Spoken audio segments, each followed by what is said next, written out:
The Science of Getting Rich by Wallace D. Wattles. Preface.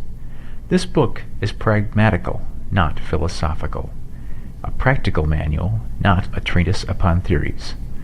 It is intended for the men and women whose most pressing need is for money, who wish to get rich first and philosophize afterward.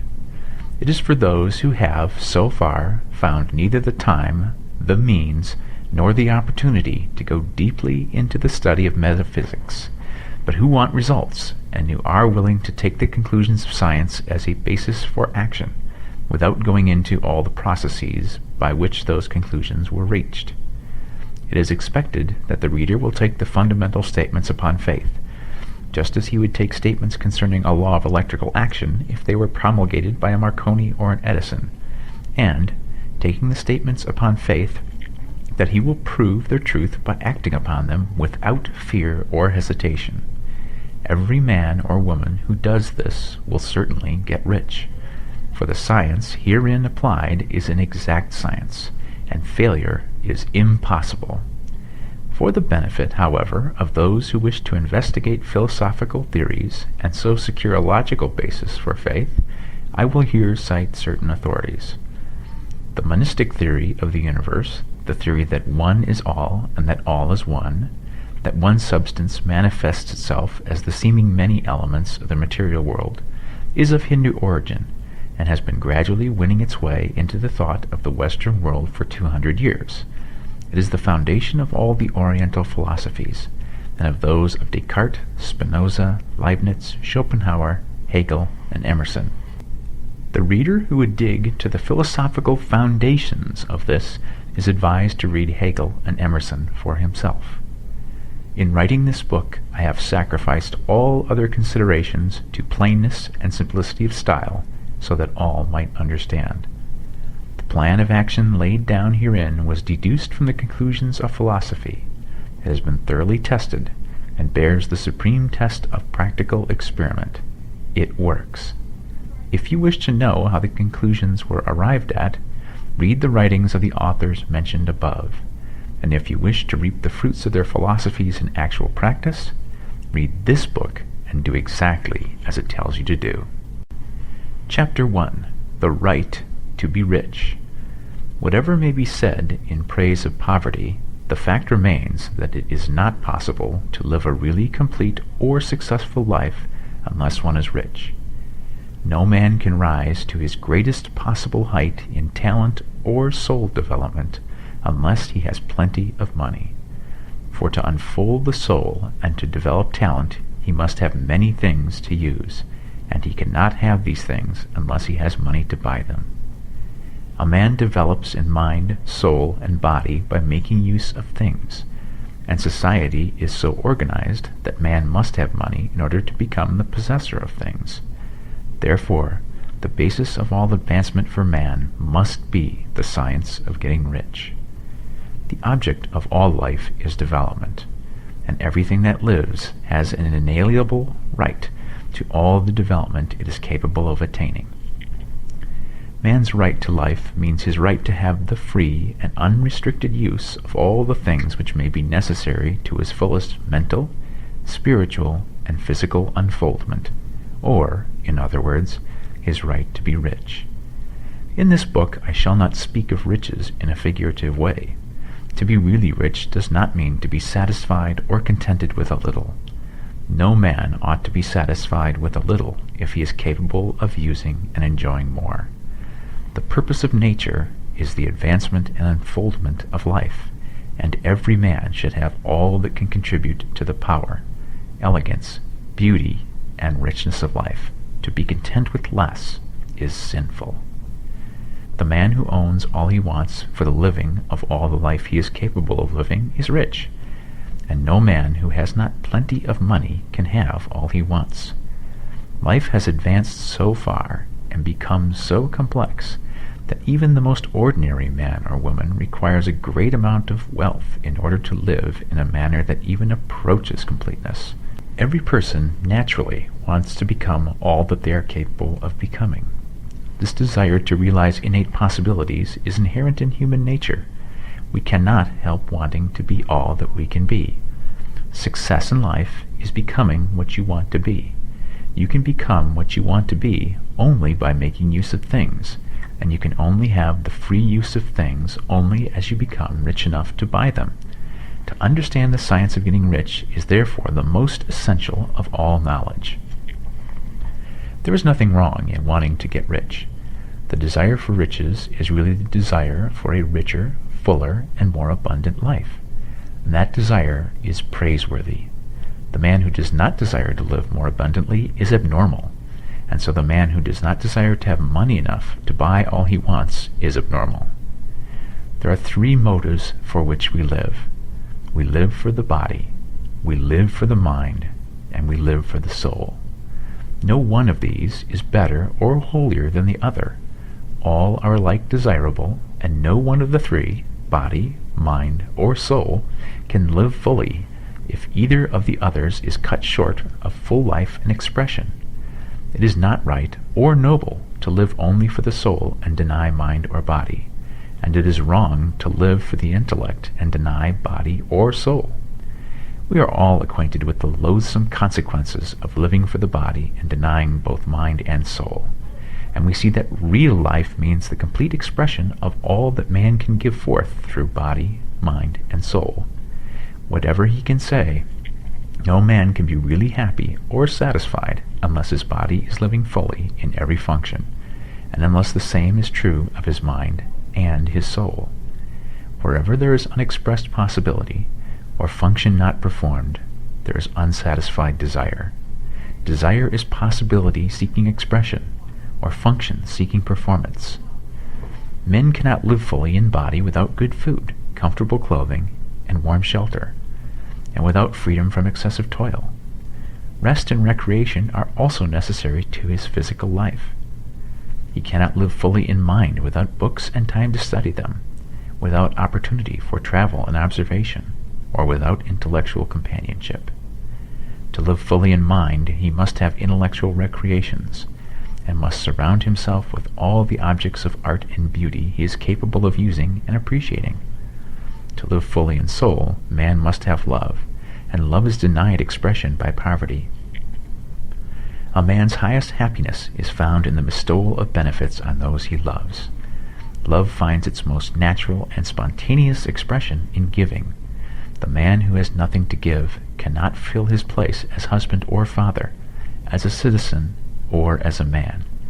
It is in the use of material things that a man finds full life for his body, develops his mind, and unfolds his soul. It is therefore of supreme importance to him that he should be rich. It is perfectly right that you should desire to be rich. If you are a normal man or woman, you cannot help doing so. It is perfectly right that you should give your best attention to the science of getting rich, for it is the noblest and most necessary of all studies. If you neglect this study, you are derelict in your duty to yourself, to God, and humanity, for you can render to God and humanity no greater service than to make the most of yourself. Chapter 2. There is a science of getting rich. There is a science of getting rich, and it is an exact science, like algebra or arithmetic. There are certain laws which govern the process of acquiring riches. Once these laws are learned and obeyed by any man, he will get rich with mathematical certainty. The ownership of money and property comes as a result of doing things in a certain way. Those who do things in this certain way, whether on purpose or accidentally, get rich, while those who do not do things in this certain way, no matter how hard they work or how able they are, remain poor. It is a natural law that like causes always produce like effects, and therefore any man or woman who learns to do things in this certain way will infallibly get rich. That the above statement is true is shown by the following facts. Getting rich is not a matter of environment, for, if it were, all the people in a certain neighborhood would become wealthy. The people of one city would all be rich, while those in other towns would all be poor. Or the inhabitants of one state would roll in wealth, while those of an adjoining state would be in poverty. But everywhere we see rich and poor living side by side, in the same environment, and often engaged in the same vocations. When two men are in the same locality and in the same business, and one gets rich while the other remains poor, it shows that getting rich is not, primarily, a matter of environment. Some environments may be more favorable than others, but when two men in the same business are in the same neighborhood, and one gets rich while the other fails, it indicates that getting rich is the result of doing things in a certain way. And further, the ability to do things in this certain way is not due solely to the possession of talent, for many people who have great talent remain poor, while others who have very little talent get rich. Studying the people who have got rich, we find that they are an average lot in all respects, having no greater talents and abilities than other men. It is evident that they do not get rich because they possess talents and abilities that other men have not, but because they happen to do things in a certain way. Getting rich is not the result of saving or thrift. Many very penurious people are poor, while free spenders often get rich. Nor is getting rich due to doing things which others fail to do, for two men in the same business often do almost exactly the same things, and one gets rich while the other remains poor or becomes bankrupt. From all these things, we must come to the conclusion that getting rich is the result of doing things in a certain way. If getting rich is the result of doing things in a certain way, and if like causes always produce like effects, then any man or woman who can do things in that way can become rich, and the whole matter is brought within the domain of exact science. The question arises here whether this certain way may not be so difficult that only a few may follow it. This cannot be true, as we have seen, so far as natural ability is concerned. Talented people get rich, and blockheads get rich. Intellectually brilliant people get rich, and very stupid people get rich. Physically strong people get rich, and weak and sickly people get rich. Some degree of ability to think and understand is, of course, essential. But in so far natural ability is concerned, any man or woman who has sense enough to read and understand these words can certainly get rich. Also, we have seen that it is not a matter of environment. Location counts for something. One would not go to the heart of the Sahara and expect to do successful business. Getting rich involves the necessity of dealing with men, and of being where there are people to deal with. And if these people are inclined to deal in the way you want to deal, so much the better. But that is about as far as environment goes. If anybody else in your town can get rich, so can you. And if anybody else in your state can get rich, so can you. Again, it is not a matter of choosing some particular business or profession. People get rich in every business and in every profession, while their next-door neighbors in the same vocation remain in poverty.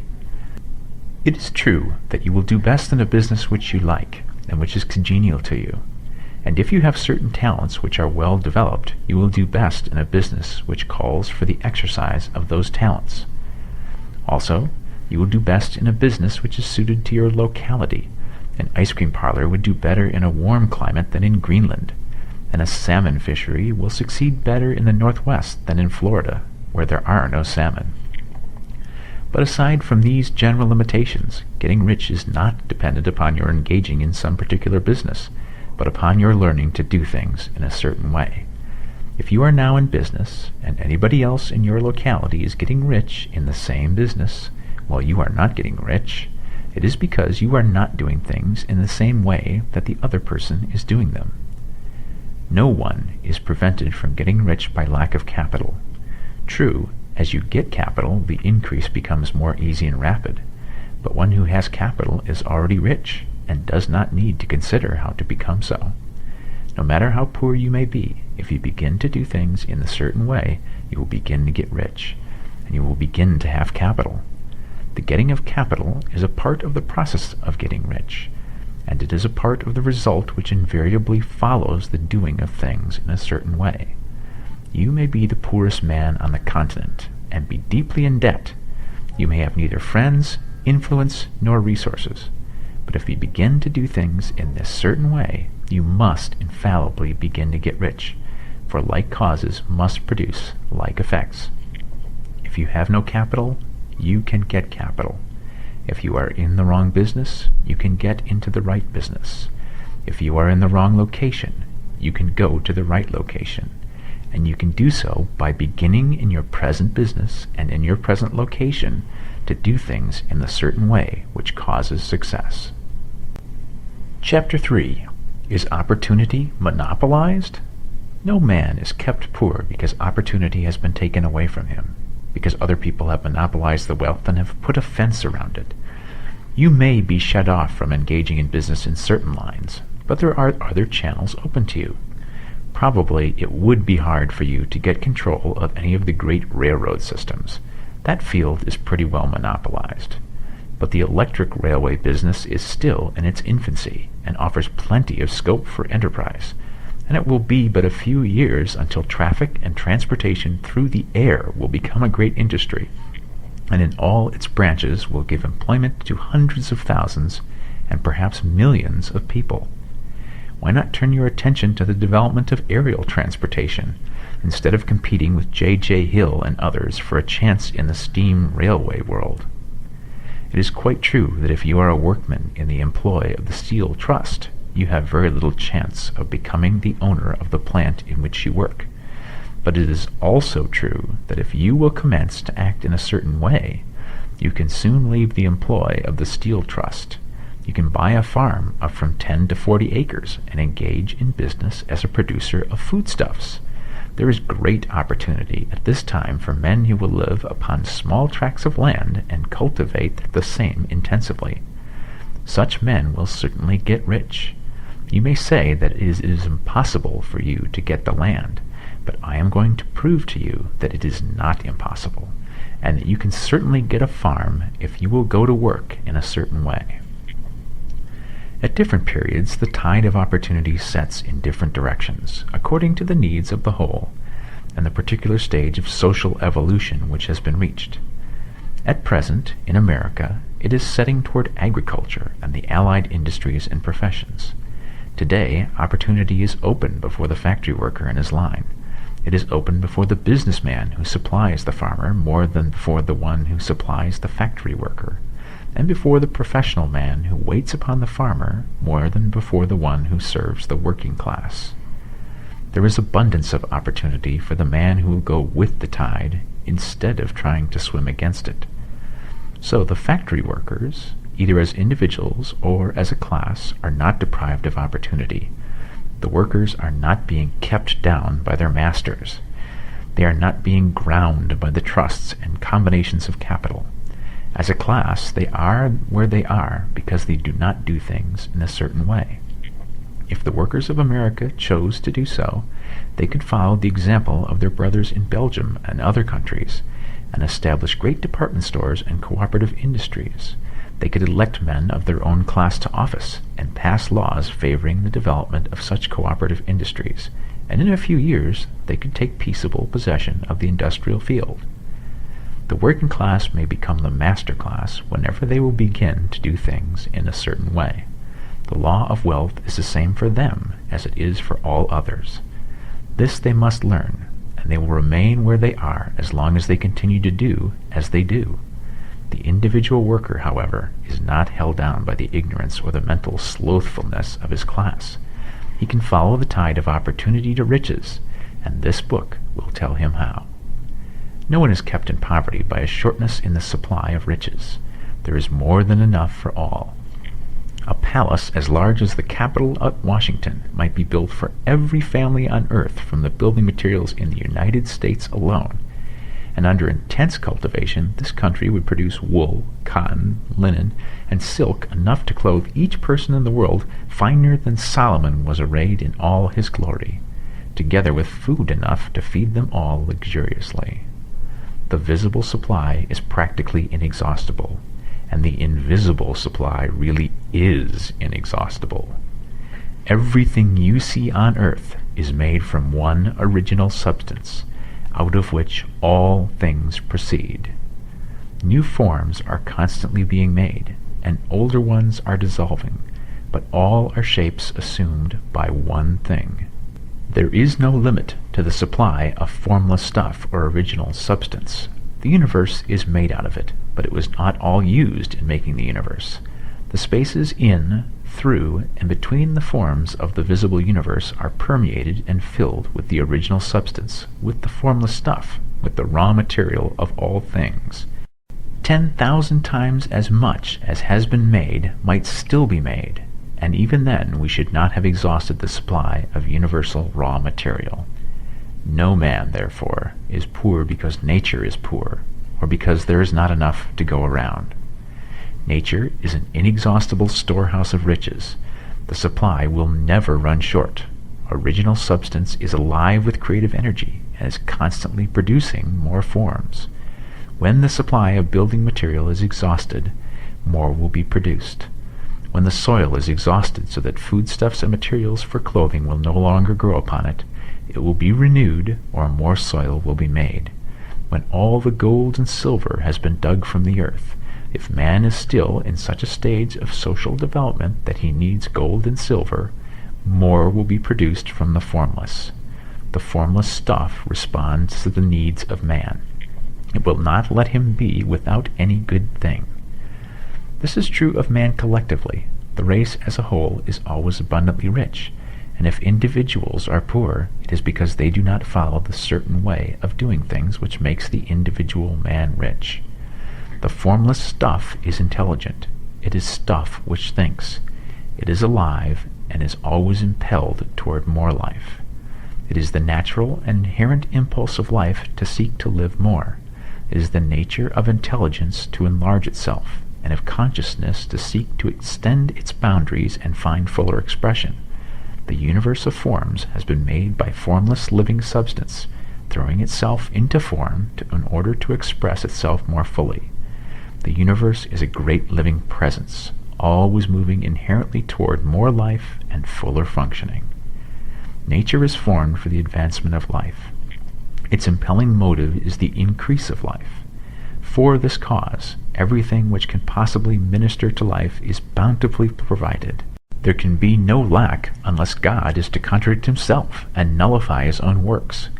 You are not kept poor by lack in the supply of riches. It is a fact which I shall demonstrate a little farther on, that even the resources of the formless supply are at the command of the man or woman who will act and think in a certain way. Chapter 4. The first principle in the science of getting rich. Thought is the only power which can produce tangible riches from the formless substance. The stuff from which all things are made is a substance which thinks, and the thought of form in this substance produces the form. Original substance moves according to its thoughts. Every form and process you see in nature is the visible expression of a thought in original substance. As the formless stuff thinks of a form, it takes that form. As it thinks of a motion, it makes that motion. That is the way all things were created. We live in a thought world, which is part of a thought universe. The thought of a moving universe extended throughout formless substance, and the thinking stuff moving according to that thought took the form of systems of planets and maintains that form. Thinking substance takes the form of its thought and moves according to the thought. Holding the idea of a circling system of suns and worlds, it takes the form of those bodies and moves them as it thinks. Thinking the form of a slow-growing oak tree, it moves accordingly and produces the tree, though centuries may be required to do the work. In creating, the formless seems to move according to the lines of motions it has established. The thought of an oak tree does not cause the instant formation of a full-grown tree, but it does start in motion the forces which will produce the tree along established lines of growth. Every thought of form, held in thinking substance, causes the creation of the form, but always, or at least generally, along lines of growth and action already established. The thought of a house of a certain construction, if it were impressed upon formless substance, might not cause the instant formation of the house. but it would cause the turning of creative energies already working in trade and commerce into such channels as to result in the speedy building of the house. And if there were no existing channels through which the creative energy could work, then the house would be formed directly from primal substance, without waiting for the slow processes of the organic and inorganic world. No thought of form can be impressed upon original substance without causing the creation of the form. Man is a thinking center and can originate thought. All the forms that man fashions with his hands must first exist in his thoughts. He cannot shape a thing until he has thought that thing. And so far, man has confined his efforts wholly to the work of his hands. He has applied manual labor to the world of forms, seeking to change or modify those already existing.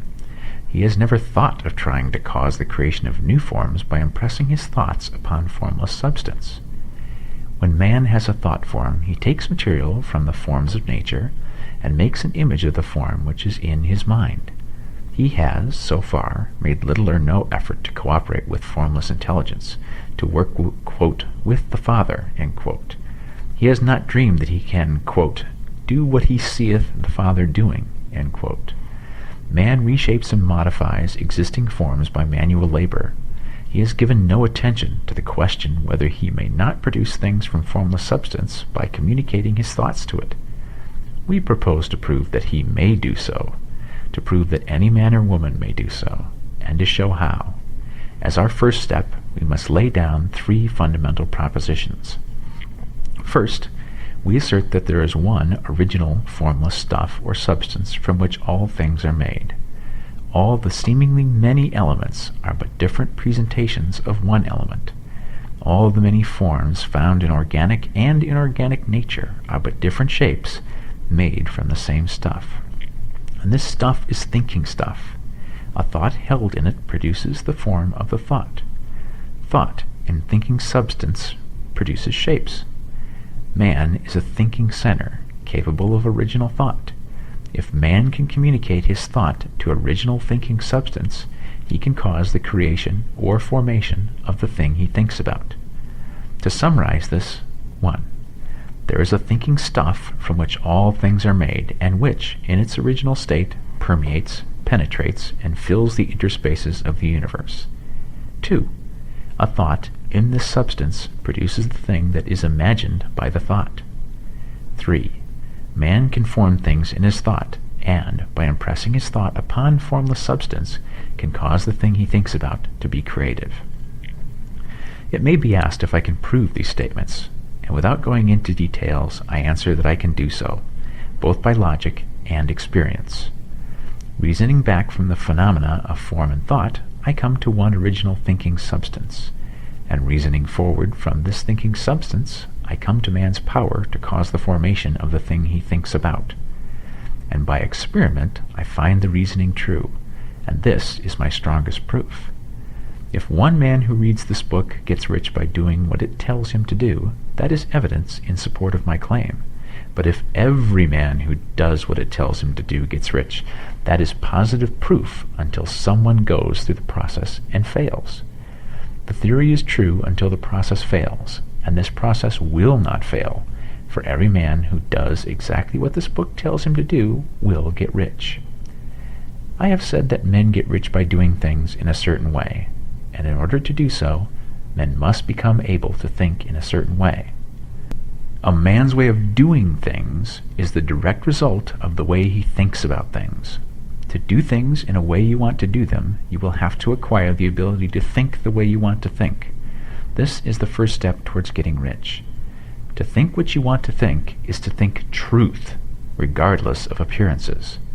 Every man has the natural and inherent power to think what he wants to think, but it requires far more effort to do so than it does to think the thoughts which are suggested by appearances.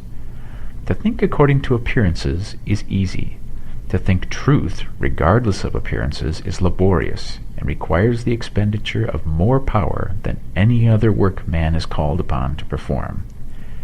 There is no labor from which most people shrink as they do from that of sustained and consecutive thought. It is the hardest work in the world. This is especially true when truth is contrary to appearances. Every appearance in the visible world tends to produce a corresponding form in the mind which observes it, and this can only be prevented by holding the thought of the truth. To look upon the appearance of disease will produce the form of disease in your own mind, and ultimately in your body, unless you hold the thought of the truth, which is that there is no disease. It is only an appearance, and the reality is health. To look upon the appearances of poverty will produce corresponding forms in your own mind, unless you hold to the truth that there is no poverty, there is only abundance. To think health when surrounded by the appearances of disease, or to think riches when in the midst of appearances of poverty, requires power. But he who acquires this power becomes a master mind. He can conquer fate. He can have what he wants. This power can only be acquired by getting hold of the basic fact which is behind all appearances. And the fact is that there is one thinking substance from which and by which all things are made. Then we must grasp the truth that every thought held in this substance becomes a form, and that man can so impress his thoughts upon it as to cause them to take form and become visible things. When we realize this, we lose all doubt and fear, for we know that we can create what we want to create, we can get what we want to have, and can become what we want to be. As a first step toward getting rich, you must believe the three fundamental statements given previously in this chapter, and in order to emphasize them, I repeat them here. 1. There is a thinking stuff from which all things are made, and which, in its original state, permeates, penetrates, and fills the interspaces of the universe. 2. A thought in this substance produces the thing that is imaged by the thought. 3. Man can form things in his thought and, by impressing his thought upon formless substance, can cause the thing he thinks about to be created. You must lay aside all other concepts of the universe than this monistic one, and you must dwell upon this until it is fixed in your mind and has become your habitual thought. Read these creed statements over and over again, fix every word upon your memory, and meditate upon them until you firmly believe what they say. If a doubt comes to you, cast it aside as a sin. Do not listen to arguments against this idea. Do not go to churches or lectures where a contrary concept of things is taught or preached. Do not read magazines or books which teach a different idea. If you get mixed up in your faith, all your efforts will be in vain. Do not ask why these things are true, nor speculate as to how they can be true. Simply take them on trust. The science of getting rich begins with the absolute acceptance of this faith. Chapter 5. Increasing Life. You must get rid of the last vestige of the old idea that there is a deity whose will it is that you should be poor, or whose purposes may be served by keeping you in poverty. The intelligent substance which is all, and in all, and which lives in all, and lives in you, is a consciously living substance. Being a consciously living substance, it must have the nature and inherent desire of every living intelligence for increase of life. Every living thing must continually seek for the enlargement of its life, because life, in the mere act of living, must increase itself. A seed, dropped into the ground, springs into activity, and in the act of living produces 100 more seeds. Life, by living, multiplies itself. It is forever becoming more. It must do so if it continues to be at all. Intelligence is under the same necessity for continuous increase. Every thought we think makes it necessary for us to think another thought. Consciousness is continually expanding. Every fact we learn leads us to the learning of another fact. Knowledge is continually increasing. Every talent we cultivate brings to the mind the desire to cultivate another talent. We are subject to the urge of life, seeking expression, which ever drives us on to know more, to do more, and to be more.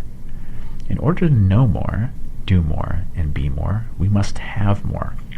We must have things to use, for we learn and do and become only by using things. We must get rich so that we can live more.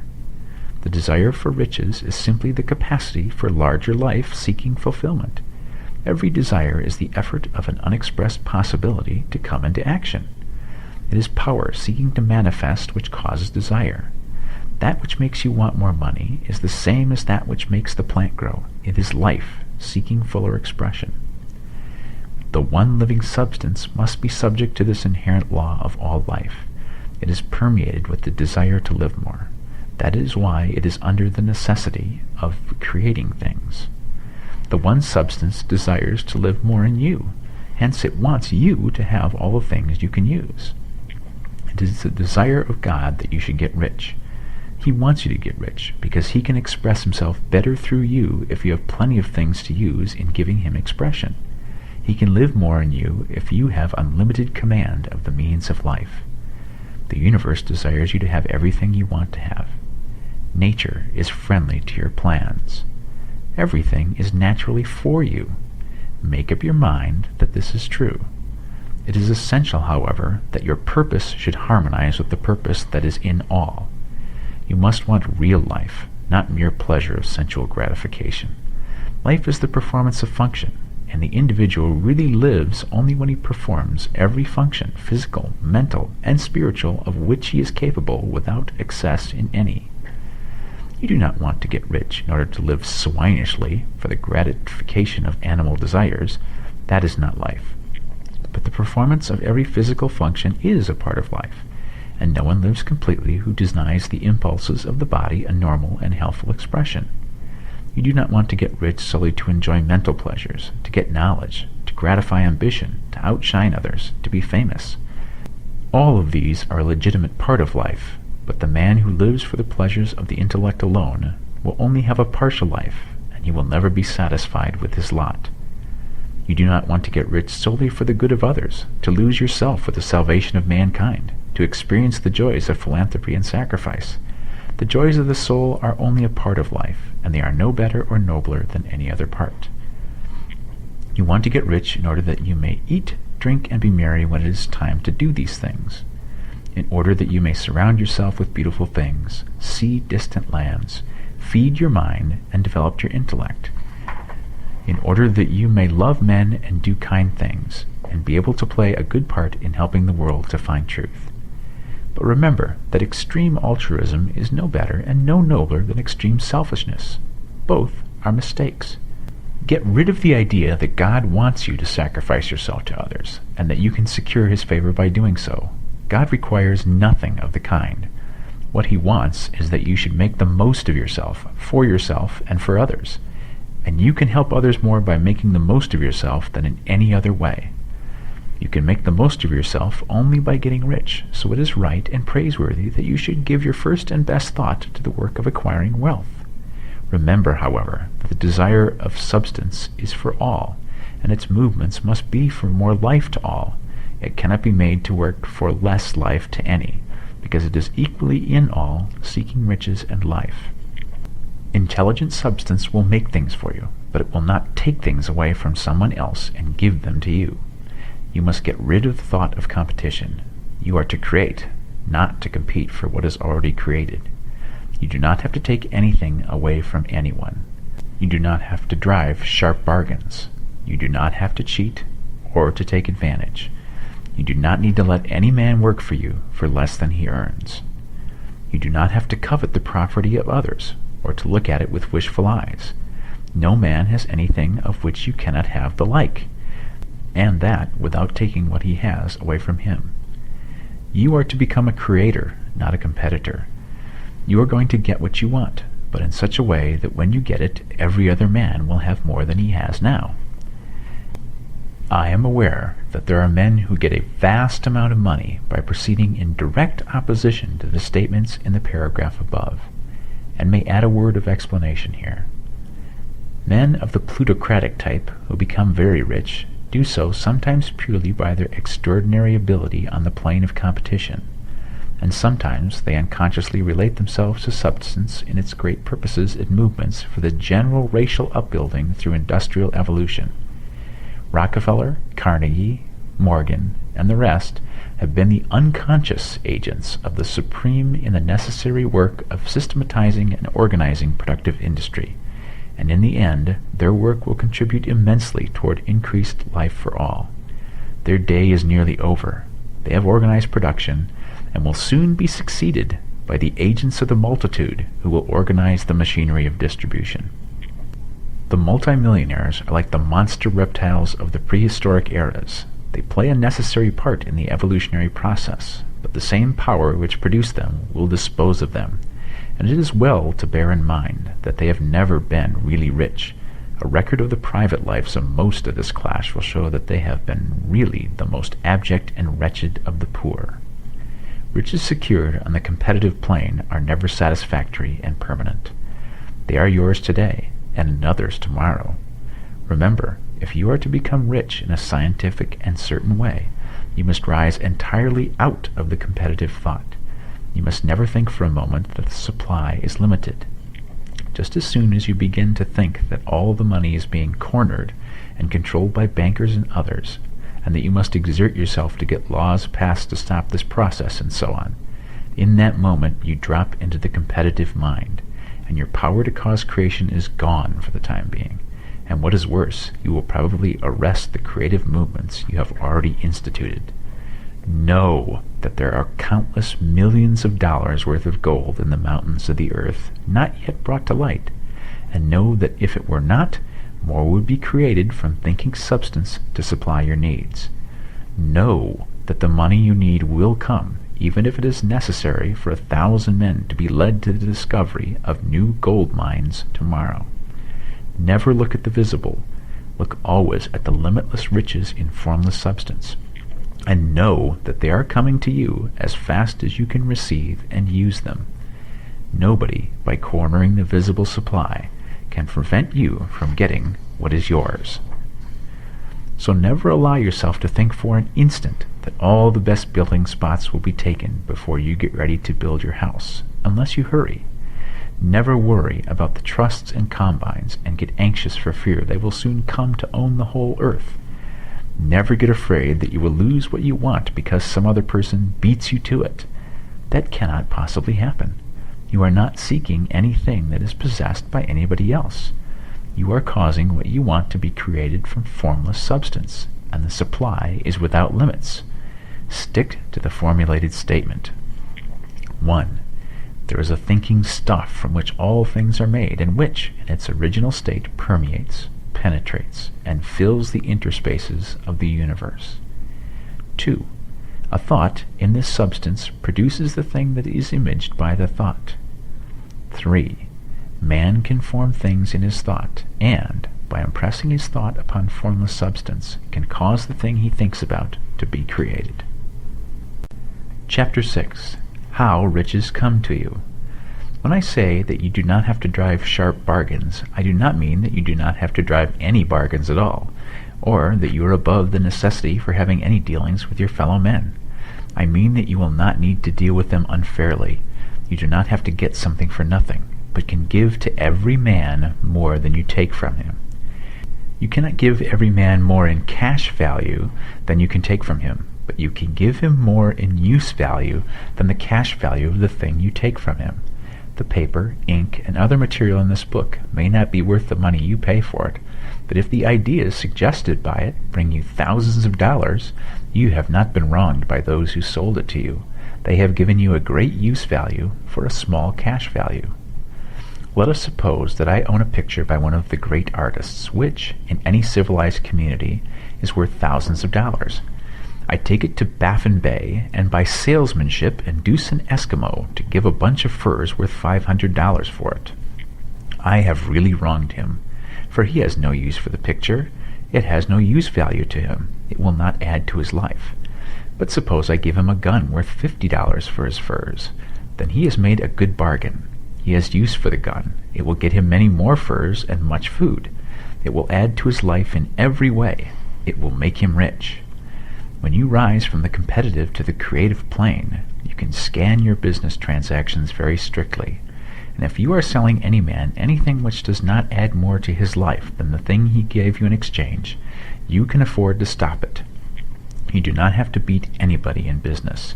And if you are in a business which does beat people, get out of it at once. Give every man more in use value than you take from him in cash value. Then you are adding to the life of the world by every business transaction. If you have people working for you, you must take from them more in cash value than you pay them in wages. But you can so organize your business that it will be filled with the principle of advancement, and so that each employee who wishes to do so may advance a little every day. You can make your business do for your employees what this book is doing for you. You can so conduct your business that it will be a sort of ladder by which every employee who will take the trouble may climb to riches himself, and, given the opportunity, if you will not do so, it is not your fault. And, finally, because you are to cause the creation of your riches from formless substance which permeates all your environment, it does not follow that they are to take shape from the atmosphere and come into being before your very eyes.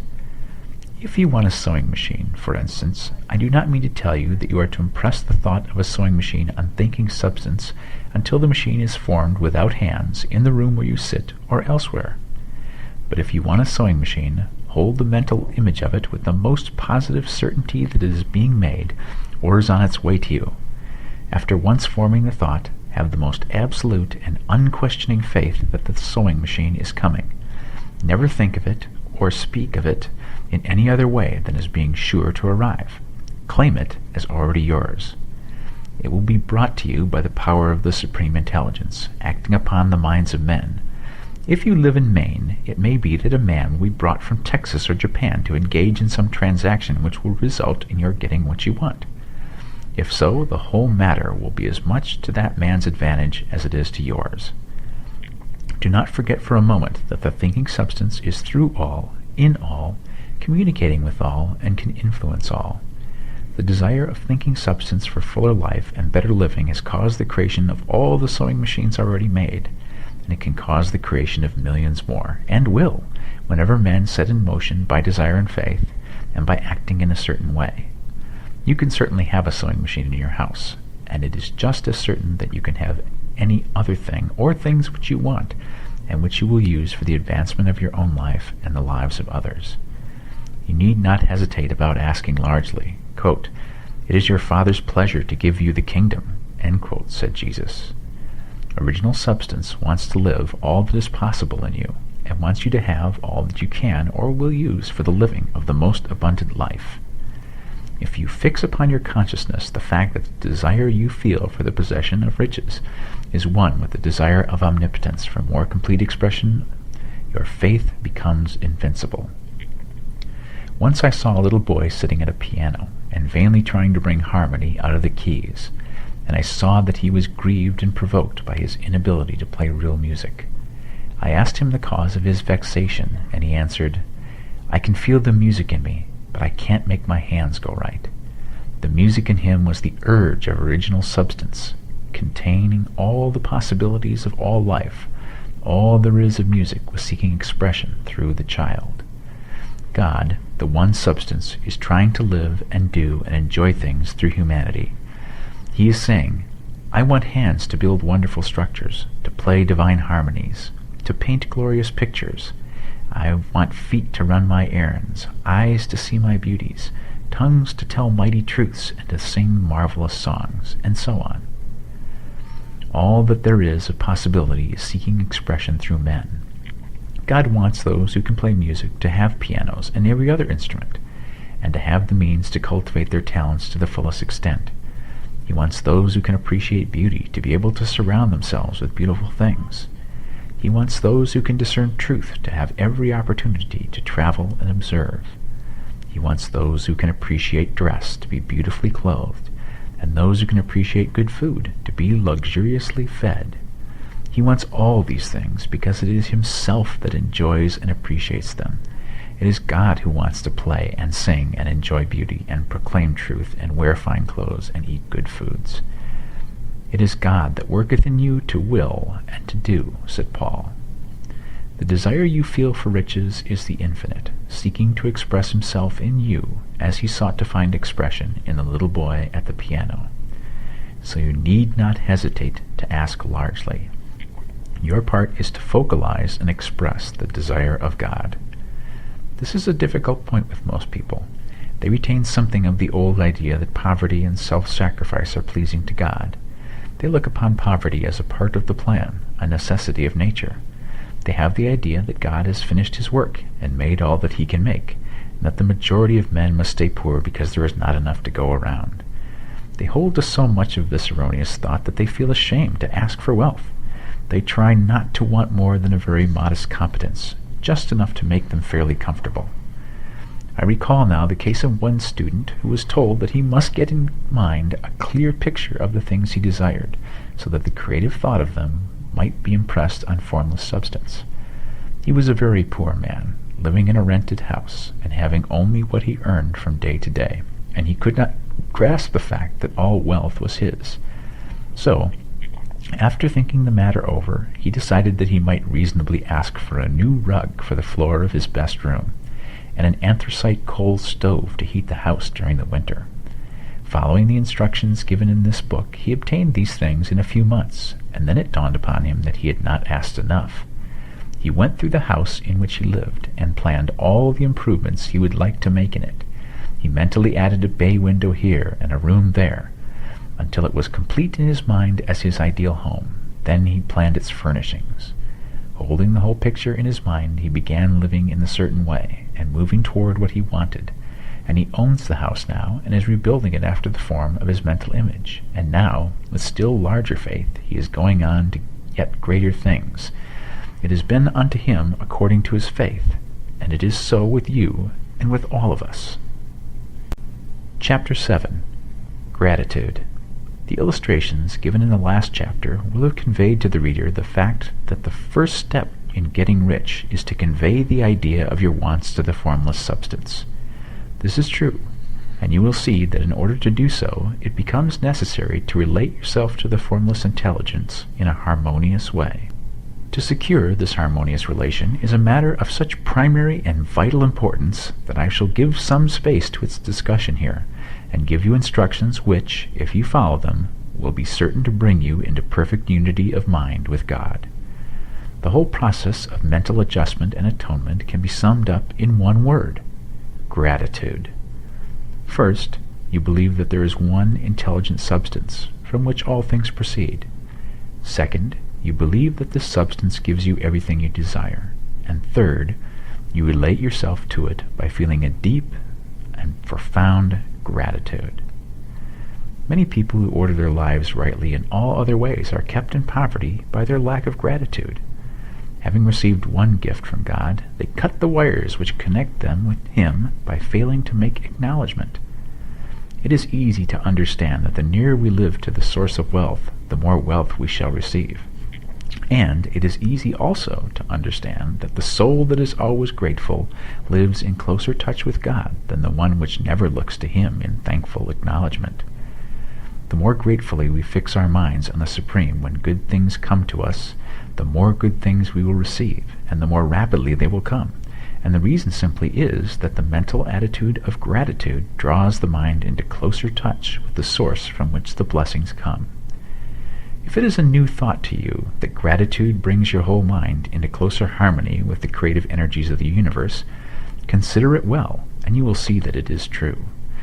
The good things you already have come to you along the line of obedience to certain laws. Gratitude will lead your mind out along the ways by which things come, and it will keep you in close harmony with creative thought and prevent you from falling into competitive thought. Gratitude alone can keep you looking toward the all, and prevent you from falling into the error of thinking of the supply as limited, and to do that would be fatal to your hopes. There is a law of gratitude, and it is absolutely necessary that you should observe the law if you are to get the results you seek. The law of gratitude is the natural principle that action and reaction are always equal and in opposite directions. The grateful outreaching of your mind in thankful praise to the Supreme is a liberation or expenditure of force. It cannot fail to reach that to which it is addressed, and the reaction is an instantaneous movement towards you. Draw nigh unto God, and He will draw nigh unto you. That is a statement of psychological truth. And if your gratitude is strong and constant, the reaction in formless substance will be strong and continuous. The movement of the things you want will be always towards you. Notice the grateful attitude that Jesus took, how he always seemed to be saying, "I thank thee, Father, that thou hearest me." You cannot exercise much power without gratitude, for it is gratitude that keeps you connected with power. But the value of gratitude does not consist solely in getting you more blessings in the future. Without gratitude, you cannot long keep from dissatisfied thought regarding things as they are. The moment you permit your mind to dwell with dissatisfaction upon things as they are, you begin to lose ground. You fix attention upon the common, the ordinary, the poor, and the squalid and mean, and your mind takes the form of these things. Then you will transmit these forms or mental images to the formless, and the common, the poor, the squalid, and mean will come to you. To permit your mind to dwell upon the inferior is to become inferior and to surround yourself with inferior things. On the other hand, to fix your attention on the best is to surround yourself with the best, and to become the best. The creative power within us makes us into the image of that with which we give our attention. We are thinking substance, and thinking substance always takes the form of that which it thinks about. The grateful mind is constantly fixed upon the best, therefore it tends to become the best. It takes the form or character of the best, and will receive the best. Also, faith is born of gratitude. The grateful mind continually expects good things, and expectation becomes faith. The reaction of gratitude upon one's own mind produces faith, and every outgoing wave of grateful thanksgiving increases faith. He who has no feeling of gratitude cannot long retain a living faith, and without a living faith you cannot get rich by the creative method, as we shall see in the following chapters. It is necessary, then, to cultivate the habit of being grateful for every good thing that comes to you, and to give thanks continuously.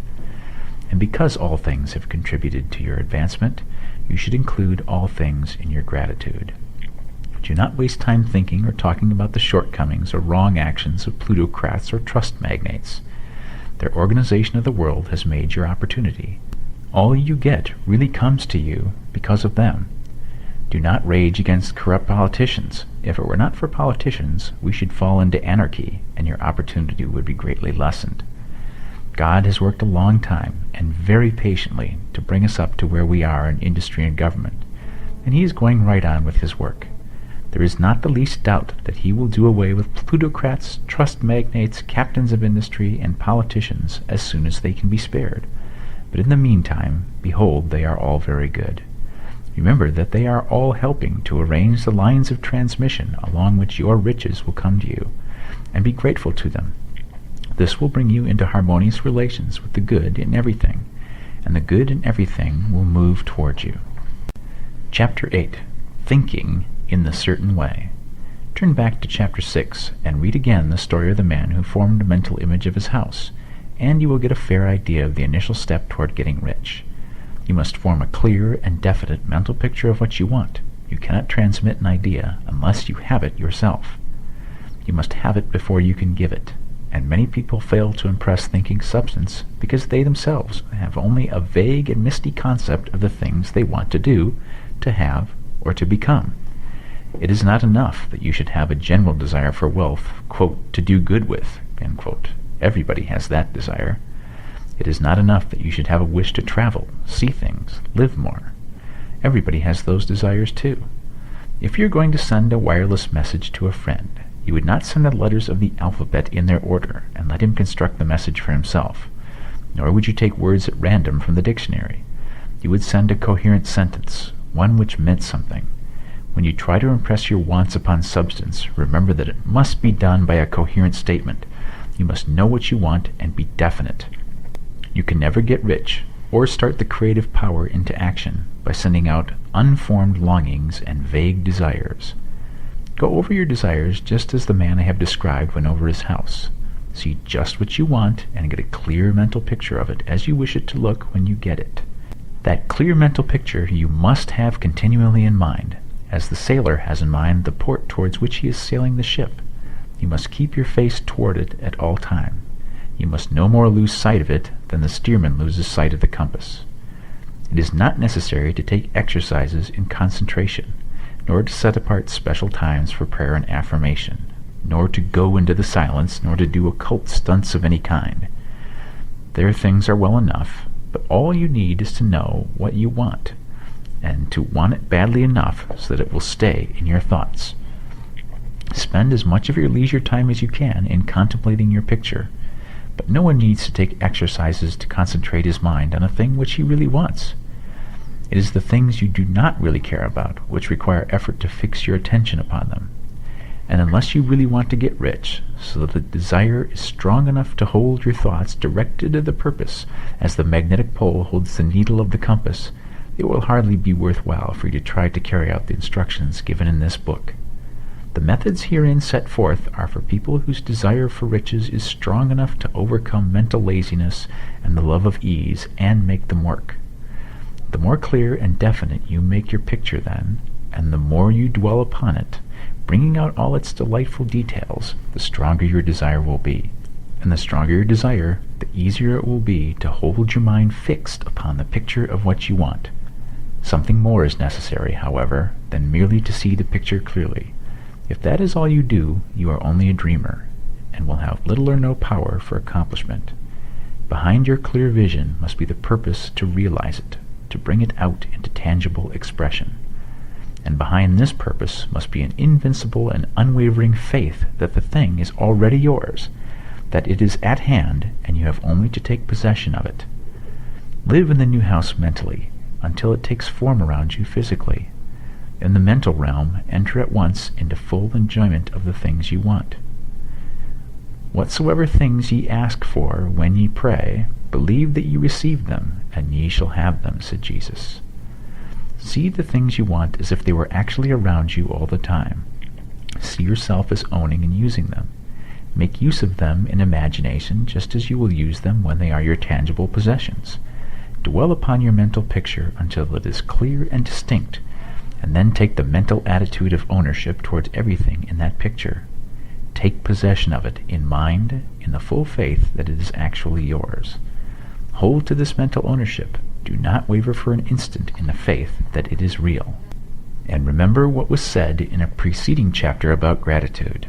Be as thankful for it all the time as you expect to be when it has taken form. The man who can sincerely thank God for the things which as yet he owns only in imagination has real faith. He will get rich. He will cause the creation of whatsoever he wants. You do not need to pray repeatedly for things you want. It is not necessary to tell God about it every day. Use not vain repetitions, as the heathen do, said Jesus to his pupils, for your Father knoweth that ye have needs of these things before ye ask him. Your part is to intelligently formulate your desire for the things which make for a larger life, and to get these desires arranged in a coherent whole, and then to impress this whole desire upon the formless substance which has the power and the will to bring you what you want. You do not make this impression by repeating strings of words. You make it by holding the vision with unshakable purpose to attain it, and with steadfast faith that you do attain it. The answer to prayer is not according to your faith while you are talking, but according to your faith while you are working. You cannot impress the mind of God by having a special Sabbath day set apart to tell him what you want, and forgetting him during the rest of the week. You cannot impress him by having special hours to go into your closet and pray, if you then dismiss the matter from your mind until the hour of prayer comes again. Oral prayer is well enough, and has its effect, especially upon you, in clarifying your vision and strengthening your faith. But it is not your oral petitions which get you what you want. In order to get rich, you do not need a sweet hour of prayer. You need to pray without ceasing. And by prayer I mean holding steadily to your vision, with the purpose to cause its creation into solid form, and the faith that you are doing so. Believe that you receive them. The whole matter turns on receiving. Once you have clearly formed your vision, when you have formed it, it is well to make an oral statement, addressing the Supreme in reverent prayer. And from that moment you must, in mind, receive what you ask for. Live in the new house. Wear the fine clothes. Ride in the automobile. Go on the journey, and confidently plan for greater journeys. Think and speak of all the things you have asked for in terms of actual present ownership. Imagine an environment and a financial condition exactly as you want them, and live all the time in that imaginary environment and financial condition. Mind, however, that you do not do this as a mere dreamer and castle builder. Hold to the faith that the imaginary is being realized, and to the purpose to realize it. Remember that it is faith and purpose in the use of the imagination which make the difference between the scientist and the dreamer. And having learned this fact, it is here that you must learn the proper use of the will. Chapter 9. How to use the will. To set about getting rich in a scientific way, you do not try to apply your willpower to anything outside of yourself. You have no right to do so, anyway. It is wrong to apply your will to other men and women in order to get them to do what you wish done. It is as flagrantly wrong to coerce people by mental power as it is to coerce them by physical power. If compelling people by physical force to do things for you reduces them to slavery, compelling them by mental means accomplishes exactly the same thing. The only difference is in methods. If taking things from people by physical force is robbery, then taking things by mental force is robbery too. There is no difference in principle. You have no right to use your willpower upon another person, even for his own good, for you do not know what is for his good. The science of getting rich does not require you to apply power or force to any other person in any way whatsoever. There is not the slightest necessity for doing so. Indeed, any attempt to use your will upon others will only tend to defeat your purpose. You do not need to apply your will to things in order to compel them to come to you. That would simply be trying to coerce God, and would be foolish and useless, as well as irreverent. You do not have to compel God to give you good things, any more than you have to use your willpower to make the sun rise. You do not have to use your willpower to conquer an unfriendly deity, or to make stubborn and rebellious forces do your bidding. Substance is friendly to you, and is more anxious to give you what you want than you are to get it. To get rich, you need only use your willpower upon yourself. When you know what to think and do, then you must use your will to compel yourself to think and do the right things. That is the legitimate use of the will in getting what you want, to use it in holding yourself to the right course. Use your will to keep yourself thinking and acting in a certain way. Do not try to project your will or your thoughts or your mind out into space to act on things or people. Keep your mind at home. It can accomplish more there than elsewhere. Use your mind to form a mental image of what you want, and to hold that vision with faith and purpose, and use your will to keep your mind working in the right way. The more steady and continuous your faith and purpose, the more rapidly you will get rich, because you will make only positive impressions upon substance, and you will not neutralize or offset them by negative impressions. The picture of your desires, held with faith and purpose, is taken up by the formless and permeates it to great distances throughout the universe, for all I know. As this impression spreads, all things are set moving toward its realization. Every living thing, every inanimate thing, and the things yet uncreated are stirred toward bringing into being that which you want. All force begins to be exerted in that direction. All things begin to move toward you. The minds of people everywhere are influenced towards doing the thing necessary to the fulfilling of your desires, and they work for you unconsciously. But you can check all this by starting a negative impression in the formless substance. Doubt or unbelief is as certain to start a movement away from you as faith and purpose are to start one toward you. It is by not understanding this that most people who try to make use of mental science in getting rich make their failure. Every hour and moment you spend in giving heed to doubts and fears, every hour you spend in worry, every hour in which your soul is possessed by unbelief, sets a current away from you in the whole domain of intelligent substance. All the promises are unto them that believe, and unto them only. Notice how insistent Jesus was upon this point of belief, and now you know the reason why. Since belief is all important, it behooves you to guard your thoughts, and as your beliefs will be shaped to a very great extent by the things you observe and think about, it is important that you should command your attention. And here the will comes into use, for it is by your will that you will determine upon what things your attention shall be fixed. If you want to become rich, You must not make a study of poverty. Things are not brought into being by thinking about their opposites. Health is never attained by studying disease and thinking about disease. Righteousness is not to be promoted by studying sin and thinking about sin. And no one ever got rich by studying poverty and thinking about poverty.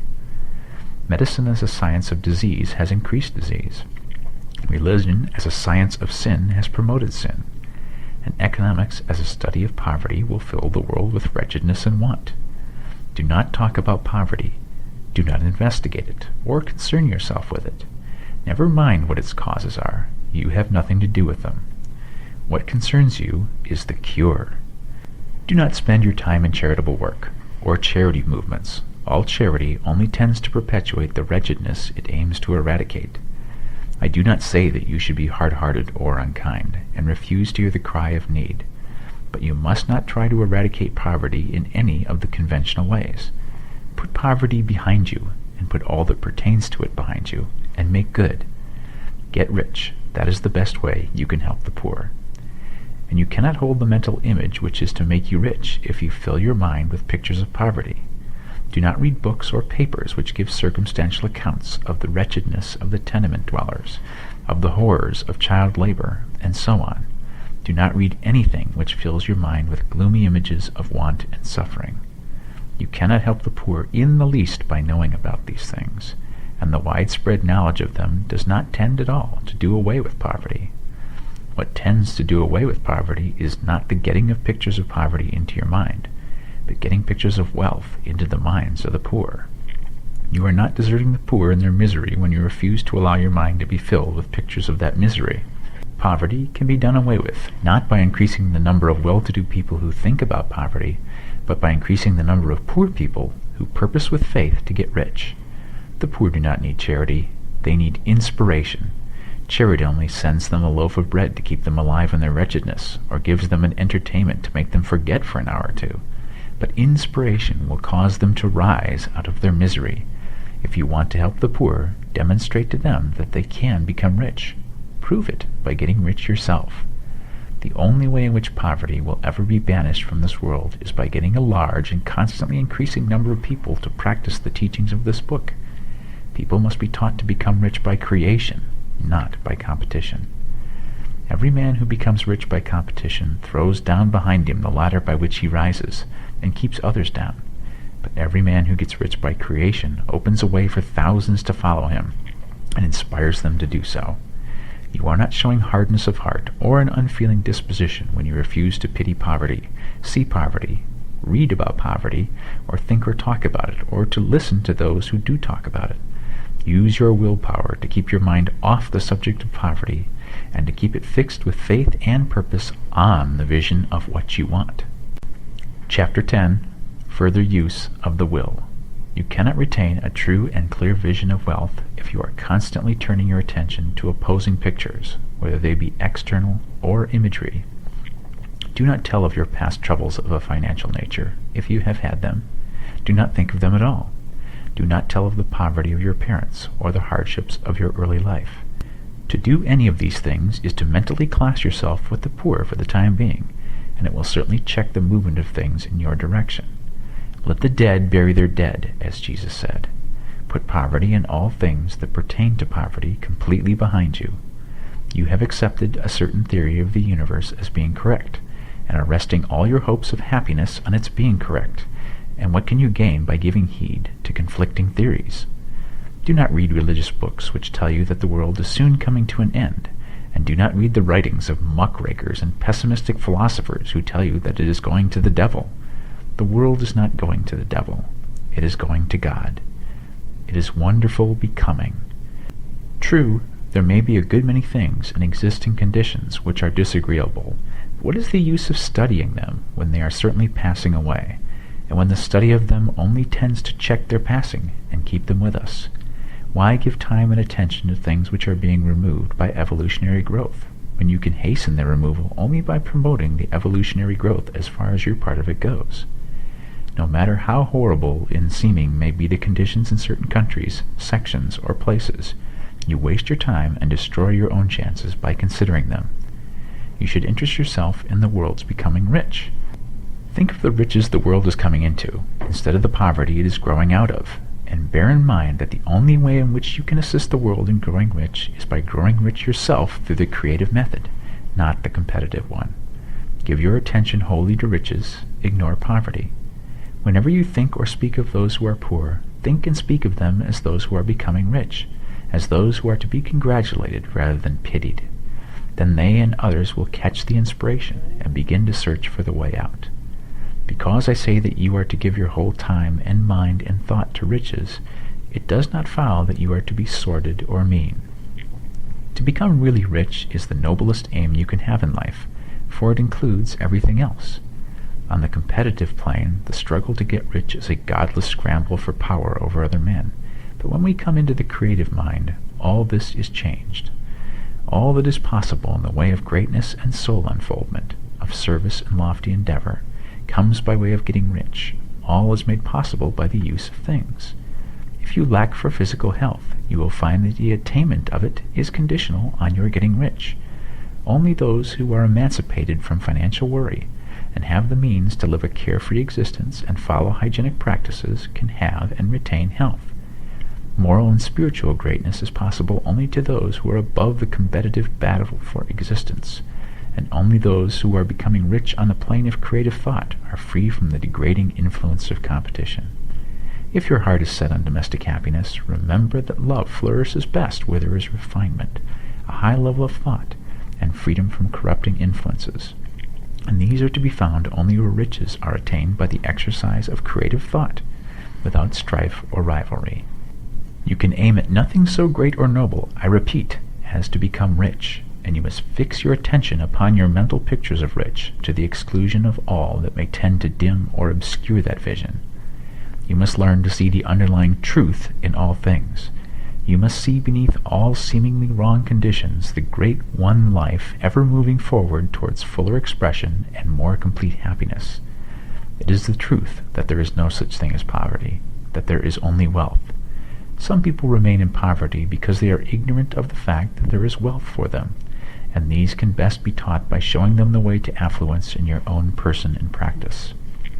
Others are poor because, while they feel that there is a way out, they are too intellectually indolent to put forth the mental effort necessary to find that way and by travel it. And for these, the very best thing you can do is to arouse their desire by showing them the happiness that comes from being rightly rich. Others still are poor because, while they have some notion of science, they have become so swamped and lost in the maze of metaphysical and occult theories that they do not know which road to take. They try a mixture of many systems and fail in all. For these, again, the very best thing to do is show the right way in your own person and practice. An ounce of doing things is worth a pound of theorizing. The very best thing you can do for the whole world is to make the most of yourself. You can serve God and man in no more effective way than by getting rich. That is, if you get rich by the creative method and not by the competitive one. Another thing. We assert that this book gives in detail the principles of the science of getting rich, and if that is true, you do not need to read any other book upon the subject. This may sound narrow and egotistical, but consider, there is no more scientific method of computation in mathematics than by addition, subtraction, multiplication, and division. No other method is possible. There can be but one shortest distance between 2 points.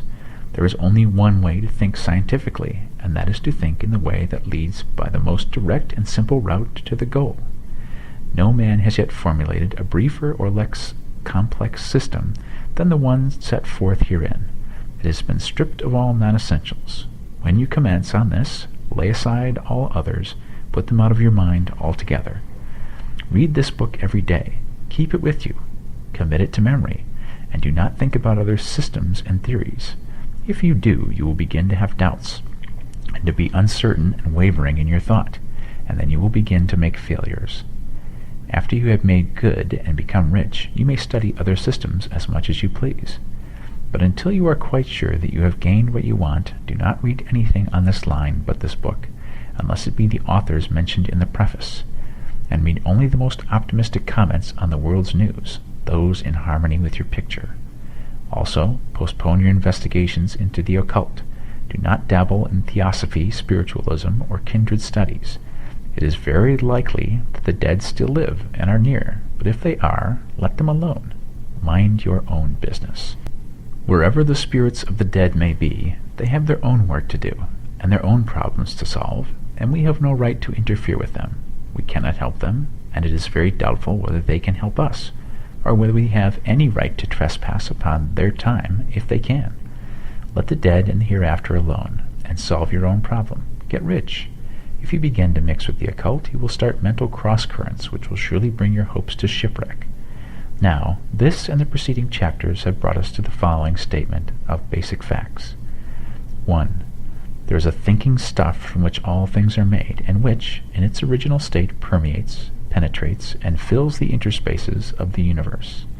2. A thought in this substance produces the thing that is imaged by the thought. 3.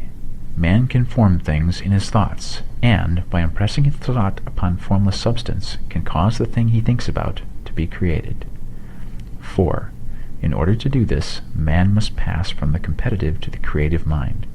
He must form a clear mental picture of the things he wants, and hold this picture in his thoughts with the fixed purpose to get what he wants, and the unwavering faith that he does get what he wants, closing his mind against all that may tend to shake his purpose, dim his vision, or quench his faith.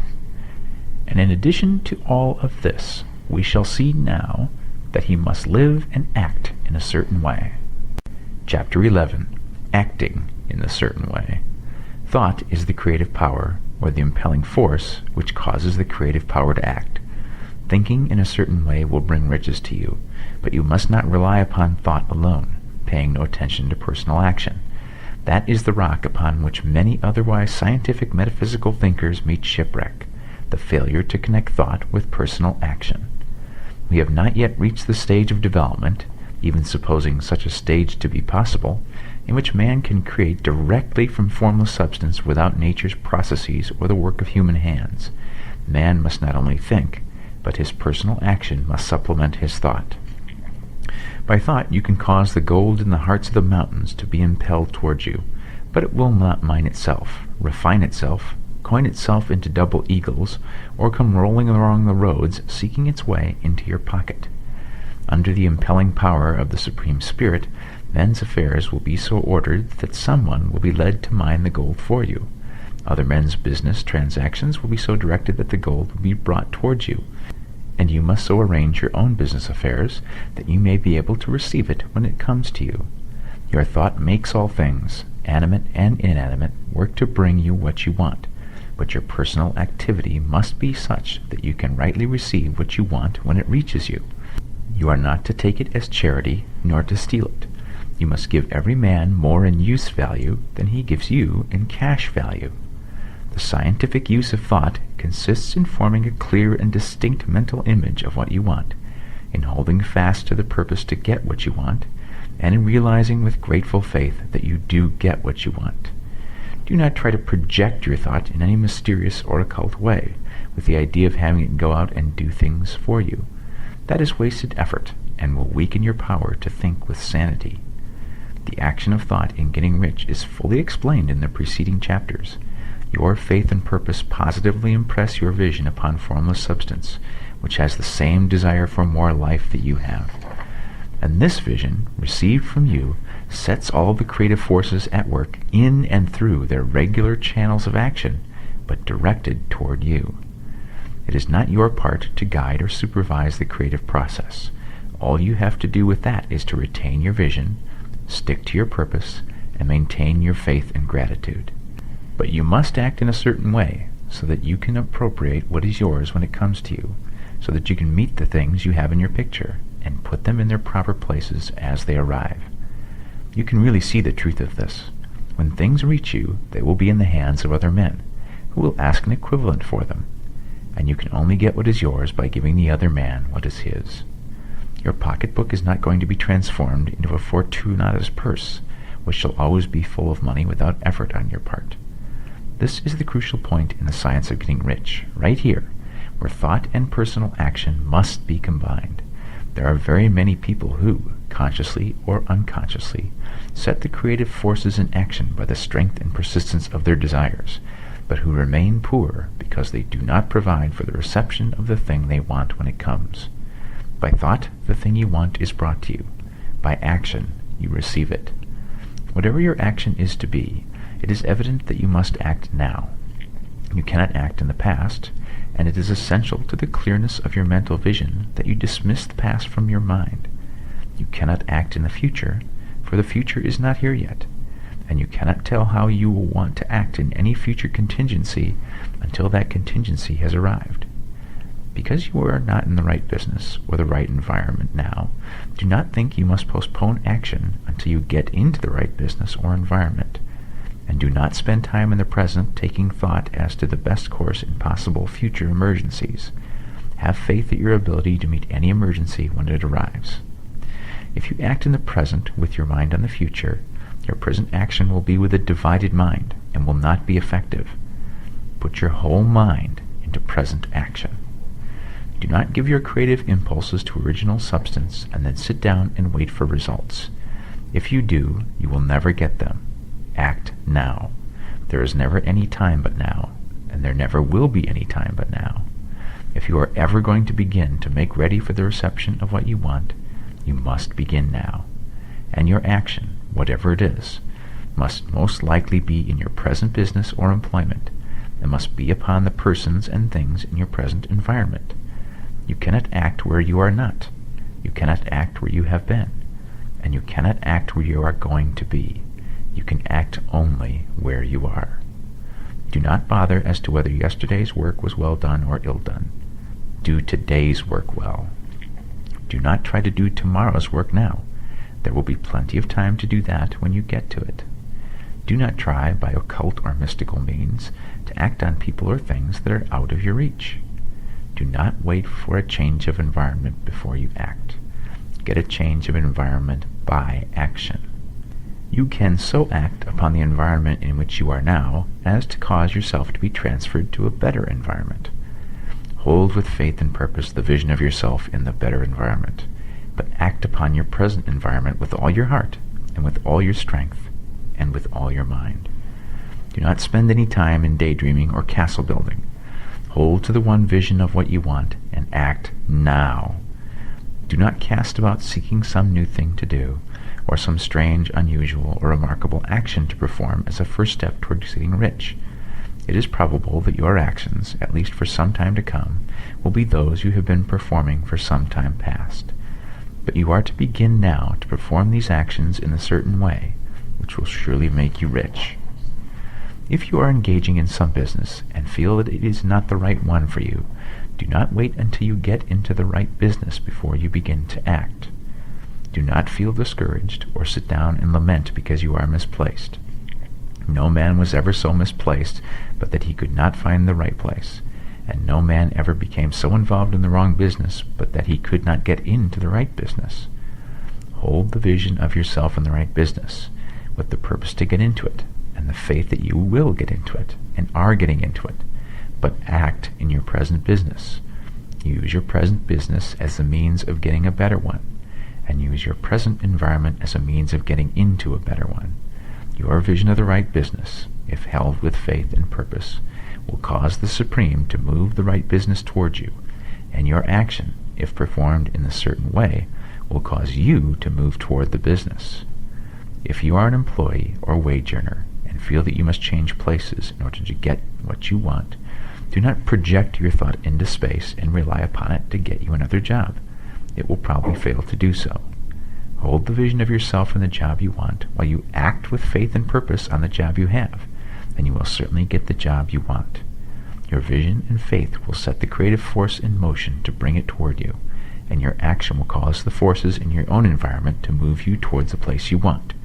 In closing this chapter, we will add another statement to our syllabus. 1. There is a thinking stuff from which all things are made, and which, in its original state, permeates, penetrates, and fills the interspaces of the universe. 2. A thought, in this substance, produces the thing that is imaged by the thought. 3. Man can form things in his thought, and, by impressing his thought upon formless substance, can cause the thing he thinks about to be created. 4.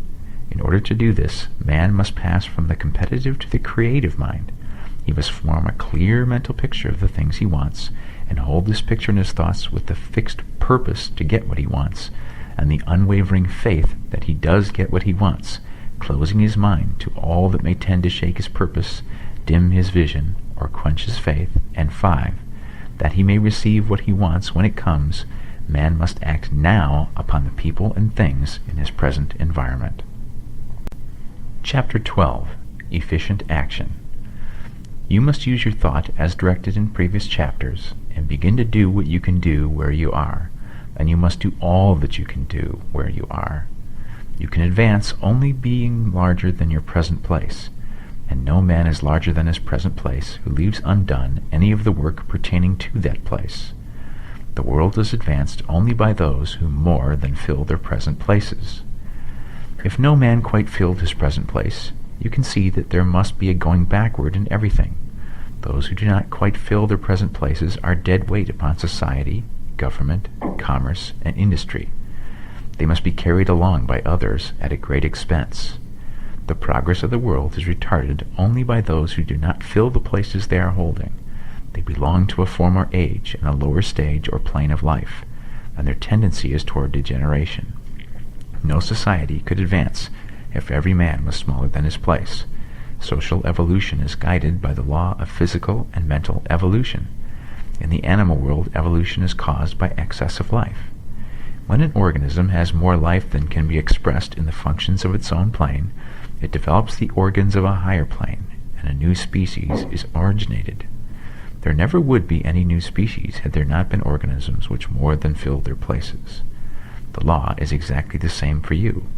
Your getting rich depends upon you applying this principle to your own affairs. Every day is either a successful day or a day of failure, and it is the successful days which get you what you want. If every day is a failure, you can never get rich, while if every day is a success, you cannot fail to get rich. If there is something that may be done today, and you do not do it, you have failed insofar as that thing is concerned, and the consequences may be more disastrous than you imagine. You cannot foresee the results of even the most trivial act. You do not know the workings of all the forces that have been set moving in your behalf. Much may be depending on your doing some simple act. It may be the very thing which is to open the door of opportunity to very great possibilities. You can never know all the combinations which supreme intelligence is making for you in the world of things and of human affairs. Your neglect or failure to do some small thing may cause a long delay in getting what you want. Do, every day, all that can be done that day. There is, however, a limitation or qualification of the above that you must take into account. You are not to overwork, nor to rush blindly into your business in the effort to do the greatest possible number of things in the shortest possible time. You are not to try to do tomorrow's work today, nor to do a week's work in a day. It is really not the number of things you do, but the efficiency of each separate act that counts. Every act is, in itself, either a success or a failure. Every act is, in itself, either effective or inefficient. Every inefficient act is a failure, and if you spend your life in doing inefficient acts, your whole life will be a failure. The more things you do, the worse for you if all your acts are inefficient ones. On the other hand, every efficient act is a success in itself, and if every act of your life is an efficient one, your whole life must be a success. The cause of failure is doing too many things in an inefficient manner and not doing enough things in an efficient manner. You will see that it is a self-evident proposition that if you do not do any inefficient acts, and if you do a sufficient number of efficient acts, you will become rich.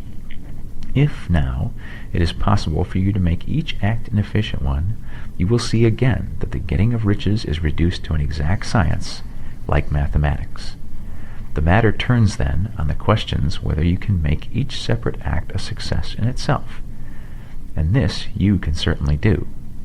You can make each act a success because all power is working with you, and all power cannot fail. Power is at your service, and to make each act efficient, you have only to put power into it. Every action is either strong or weak, and when every one is strong, you are acting in a certain way which will make you rich. Every act can be made strong and efficient by holding your vision while you are doing it, and putting the whole power of your faith and purpose into it. It is at this point that the people who fail who separate mental power from personal action. They use the power of mind in one place and at one time, and they act in another place and at another time. So their acts are not successful in themselves. Too many of them are inefficient. But if all power goes into every act, no matter how commonplace, every act will be a success in itself.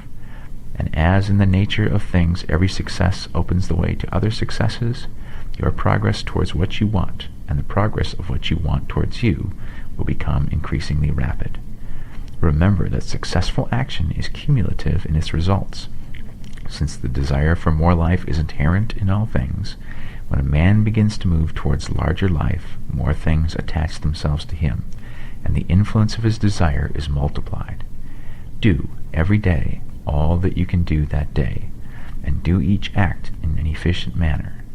In saying that you must hold your vision while you are doing each act, however trivial or commonplace, I do not mean to say that it is necessary at all times to see the vision distinctly to its smallest detail. It should be the work of your leisure hours to use your imagination on the details of your vision, and to contemplate them until they are firmly fixed upon memory. If you wish speedy results, spend practically all of your spare time in this practice. By continuous contemplation, you will get the picture of what you want, even to the smallest details, so firmly fixed upon your mind, and so completely transferred to the mind of formless substance, that in your working hours you need only to mentally refer to the picture to stimulate your faith and purpose, and cause your best effort to be put forth. Contemplate your picture in your leisure hours until your consciousness is so full of it that you can grasp it instantly. You will become so enthused with its bright promises that the mere thought of it will call forth the strongest energies of your whole being. Let us again repeat our syllabus, and by slightly changing the closing statements, bring it to the point we have now reached. 1. There is a thinking stuff from which all things are made, and which, in its original state, permeates, penetrates, and fills the interspaces of the universe. 2. A thought in this substance produces the thing that is imaged by the thought. 3. Man can form things in his thought, and, by impressing his thought upon formless substance, can cause the thing he thinks about to be created. 4. In order to do this, man must pass from the competitive to the creative mind. He must form a clear mental picture of the things he wants, and do, with faith and purpose, all that can be done each day, doing each separate thing in an efficient manner. Chapter 13. Getting into the right business. Success in any particular business depends for one thing upon your possessing, in a well-developed state, the faculties required in that business. Without good musical faculty, no one can succeed as a teacher of music. Without well-developed mechanical faculties, no one can achieve great success in any of the mechanical trades. Without tact and the commercial faculties, no one can succeed in mercantile pursuits. But to possess, in a well-developed state, the faculties required in your particular vocation does not ensure getting rich. There are musicians who have remarkable talent, and who yet remain poor. There are blacksmiths, carpenters, and so on, who have excellent mechanical ability, but who do not get rich. And there are merchants with good faculties for dealing with men, who nevertheless fail. The different faculties are tools. It is essential to have good tools, but it is also essential that the tools should be used in the right way. One man can take a sharp saw, a square, a good plane, and so on, and build a handsome article of furniture.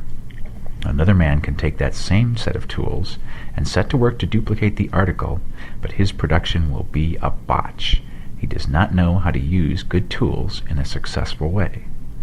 The various faculties of your mind are the tools with which you must do the work which is to make you rich. It will be easier for you to succeed if you get into a business for which you are well equipped with mental tools. Generally speaking, you will do best in that business which will use your strongest faculties, the one for which you are naturally best fitted. But there are limitations to this statement also. No man should regard his vocation as being irrevocably fixed by the tendencies with which he was born. You can get rich in any business, for if you have not the right talent, you can develop that talent.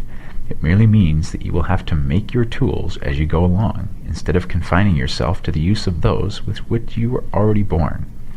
It will be easier for you to succeed in a vocation for which you already have the talents in a well-developed state, but you can succeed in any vocation, for you can develop any rudimentary talent, and there is no talent of which you have not at least the rudiment. You will get rich most easily in point of effort if you do that for which you are best fitted, but you will get rich most satisfactorily if you do that which you want to do. Doing what you want to do is life, and there is no real satisfaction in living if we are compelled to be forever doing something which we do not like, and can never do what we want to do. And it is certain that you can do what you want to do. The desire to do it is proof that you have within you the power which can do it. Desire is a manifestation of power. The desire to play music is the power which can play music seeking expression and development. The desire to invent mechanical devices is the mechanical talent seeking expression and development. Where there is no power, either developed or undeveloped, to do a thing, there is never any desire to do that thing. And where there is strong desire to do a thing, it is certain proof that the power to do it is strong, and only requires to be developed and applied in the right way. All things being equal, it is best to select the business for which you have the best developed talent. But if you have a strong desire to engage in any particular line of work, you should select that work as the ultimate end at which you aim. You can do what you want to do, and it is your right and privilege to follow the business or vocation which will be most congenial and pleasant. You are not obliged to do what you do not like to do, and should not do it except as a means to bring you to the doing of the thing you want to do. If there are past mistakes whose consequences have placed you in an undesirable business or environment, you may be obliged for some time to do what you do not like to do. But you can make the doing of it pleasant by knowing that it is making it possible for you to come to the doing of what you want to do. If you feel that you are not in the right vocation, do not act too hastily in trying to get into another one. The best way, generally, to change business or environment is by growth. Do not be afraid to make a sudden and radical change if the opportunity is presented, and you feel, after careful consideration, that it is the right opportunity. But never take sudden or radical action when you are in doubt as to the wisdom of doing so. There is never any hurry on the creative plane, and there is no lack of opportunity. When you get out of the competitive mind, you will understand that you never need to act hastily. No one else is going to beat you to the thing you want to do. There is enough for all.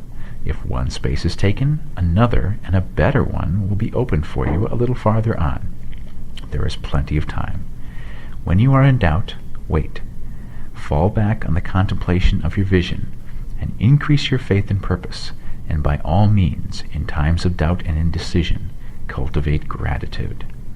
A day or two spent in contemplating the vision of what you want, and in earnest thanksgiving that you are getting it, will bring your mind into such close relationship with the Supreme that you will make no mistake when you do act. There is a mind which knows all there is to know, and you can come into close unity with this mind by faith and the purpose to advance in life if you have deep gratitude. Mistakes come from acting hastily, or from acting in fear or doubt, or in forgetfulness of the right motive, which is more life to all and less to none. As you go on in the certain way, opportunities will come to you in increasing number, and you will need to be very steady in your faith and purpose, and to keep in close touch with the All-Mind by reverent gratitude. Do all that you can do in a perfect manner every day, but do it without haste, worry, or fear. Go as fast as you can, but never hurry. Remember that in the moment you begin to hurry, you cease to be a creator and become a competitor. You drop back upon the old plane again. Whenever you find yourself hurrying, call a halt. Fix your attention on the mental image of the thing you want, and begin to give thanks that you are getting it. The exercise of gratitude will never fail to strengthen your faith and renew your purpose. Chapter 14. the impression of increase. Whether you change your vocation or not, your actions for the present must be those pertaining to the business in which you are now engaged. You can get into the business you want by making constructive use of the business you already are established in, by doing your daily work in a certain way. And insofar as your business consists in dealing with other men, whether personally or by letter, the key thought of all your efforts must be to convey to their minds the impression of increase. Increase is what all men and women are seeking. It is the urge of the formless intelligence within them seeking fuller expression. The desire for increase is inherent in all nature. It is the fundamental impulse of the universe. All human activities are based on the desire for increase. People are seeking more food, more clothes, better shelter, more luxury, more beauty, more knowledge, more pleasure. Increase in something, more life. Every living thing is under this necessity for continuous advancement. Where increase of life ceases, dissolution and death set in at once. Man instinctively knows this, and hence he is forever seeking more. This law of perpetual increase is set forth by Jesus in the parable of the talents. Only those who gain more retain any. From him who hath not shall be taken away even that which he hath. The normal desire for increased wealth is not an evil or reprehensible thing. It is simply the desire for more abundant life. It is aspiration. And because it is the deepest instinct of their natures, all men and women are attracted to him who can give them more of the means of life. In following the certain way as described in the foregoing pages, you are getting continuous increase for yourself, and you are giving it to all with whom you deal. You are a creative center from which increase is given off to all. Be sure of this, and convey assurance of the fact to every man, woman, and child with whom you come in contact, no matter how small the transaction. Even if it be only the selling of a stick of candy to a little child, put into it the thought of increase, and make sure that the customer is impressed with the thought. Convey the impression of advancement with everything you do, so that all people shall receive the impression that you are an advancing man, and that you advance all who deal with you, even to the people with whom you meet in a social way, without any thought of business, and to whom you do not try to sell anything. Give the thought of increase. You can convey this impression by holding the unshakable faith that you, yourself, are in the way of increase, and by letting this faith inspire, fill, and permeate every action. Do everything that you do in the firm conviction that you are an advancing personality, and that you are giving advancement to everybody. Feel that you are getting rich, and that in doing so you are making others rich, and conferring benefits on all. Do not boast or brag of your success, or talk about it unnecessarily. True faith is never boastful. Wherever you find a boastful person, you find one who is secretly doubtful and afraid. Simply feel the faith, and let it work out in every transaction. Let every act and tone and look express the quiet assurance that you are getting rich, that you are already rich. Words will not be necessary to communicate this feeling to others. They will feel the sense of increase when in your presence, and will be attracted to you again. You must so impress others that they will feel, in associating with you, they will get increase for themselves. See that you give them a use value greater than the cash value you are taking from them. Take an honest pride in doing this, and let everybody know it, and you will have no lack of customers. People will go where they are given increase, and the Supreme, which desires increase in all, and which knows all, will move toward you men and women who have never heard of you.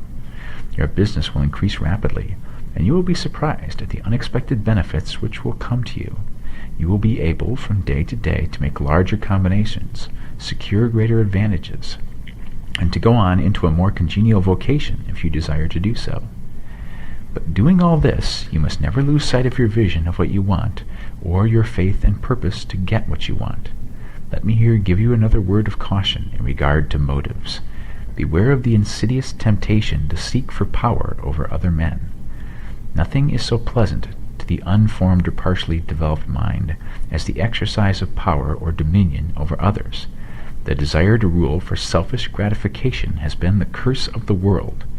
For countless ages, kings and lords have drenched the earth with blood in their battles to extend their dominions, not to seek more life for all, but to get more power for themselves.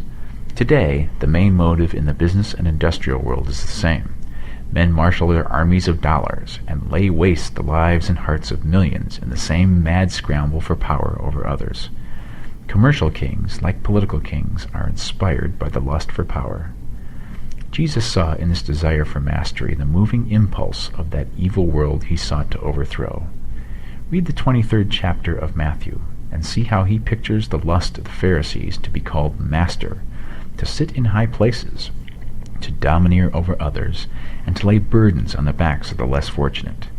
And note how he compares this lust for dominion with the brotherly seeking for the common good to which he calls his disciples. Look out for the temptation to seek for authority, to become a master, to be considered as one who is above the common herd, to impress others by lavish display, and so on. The mind that seeks for mastery over others is the competitive mind, and the competitive mind is not the creative one. In order to master your environment and your destiny, it is not at all necessary that you should rule over your fellow men, and, indeed, when you fall into the world's struggle for the high places, you begin to be conquered by fate and environment, and your getting rich becomes a matter of chance and speculation. Beware of the competitive mind. No better statement of the principle of creative action can be formulated than the famous declaration of the late Golden Rule Jones of Toledo, quote, "What I want for myself, I want for everybody." Chapter 15. The Advancing Man.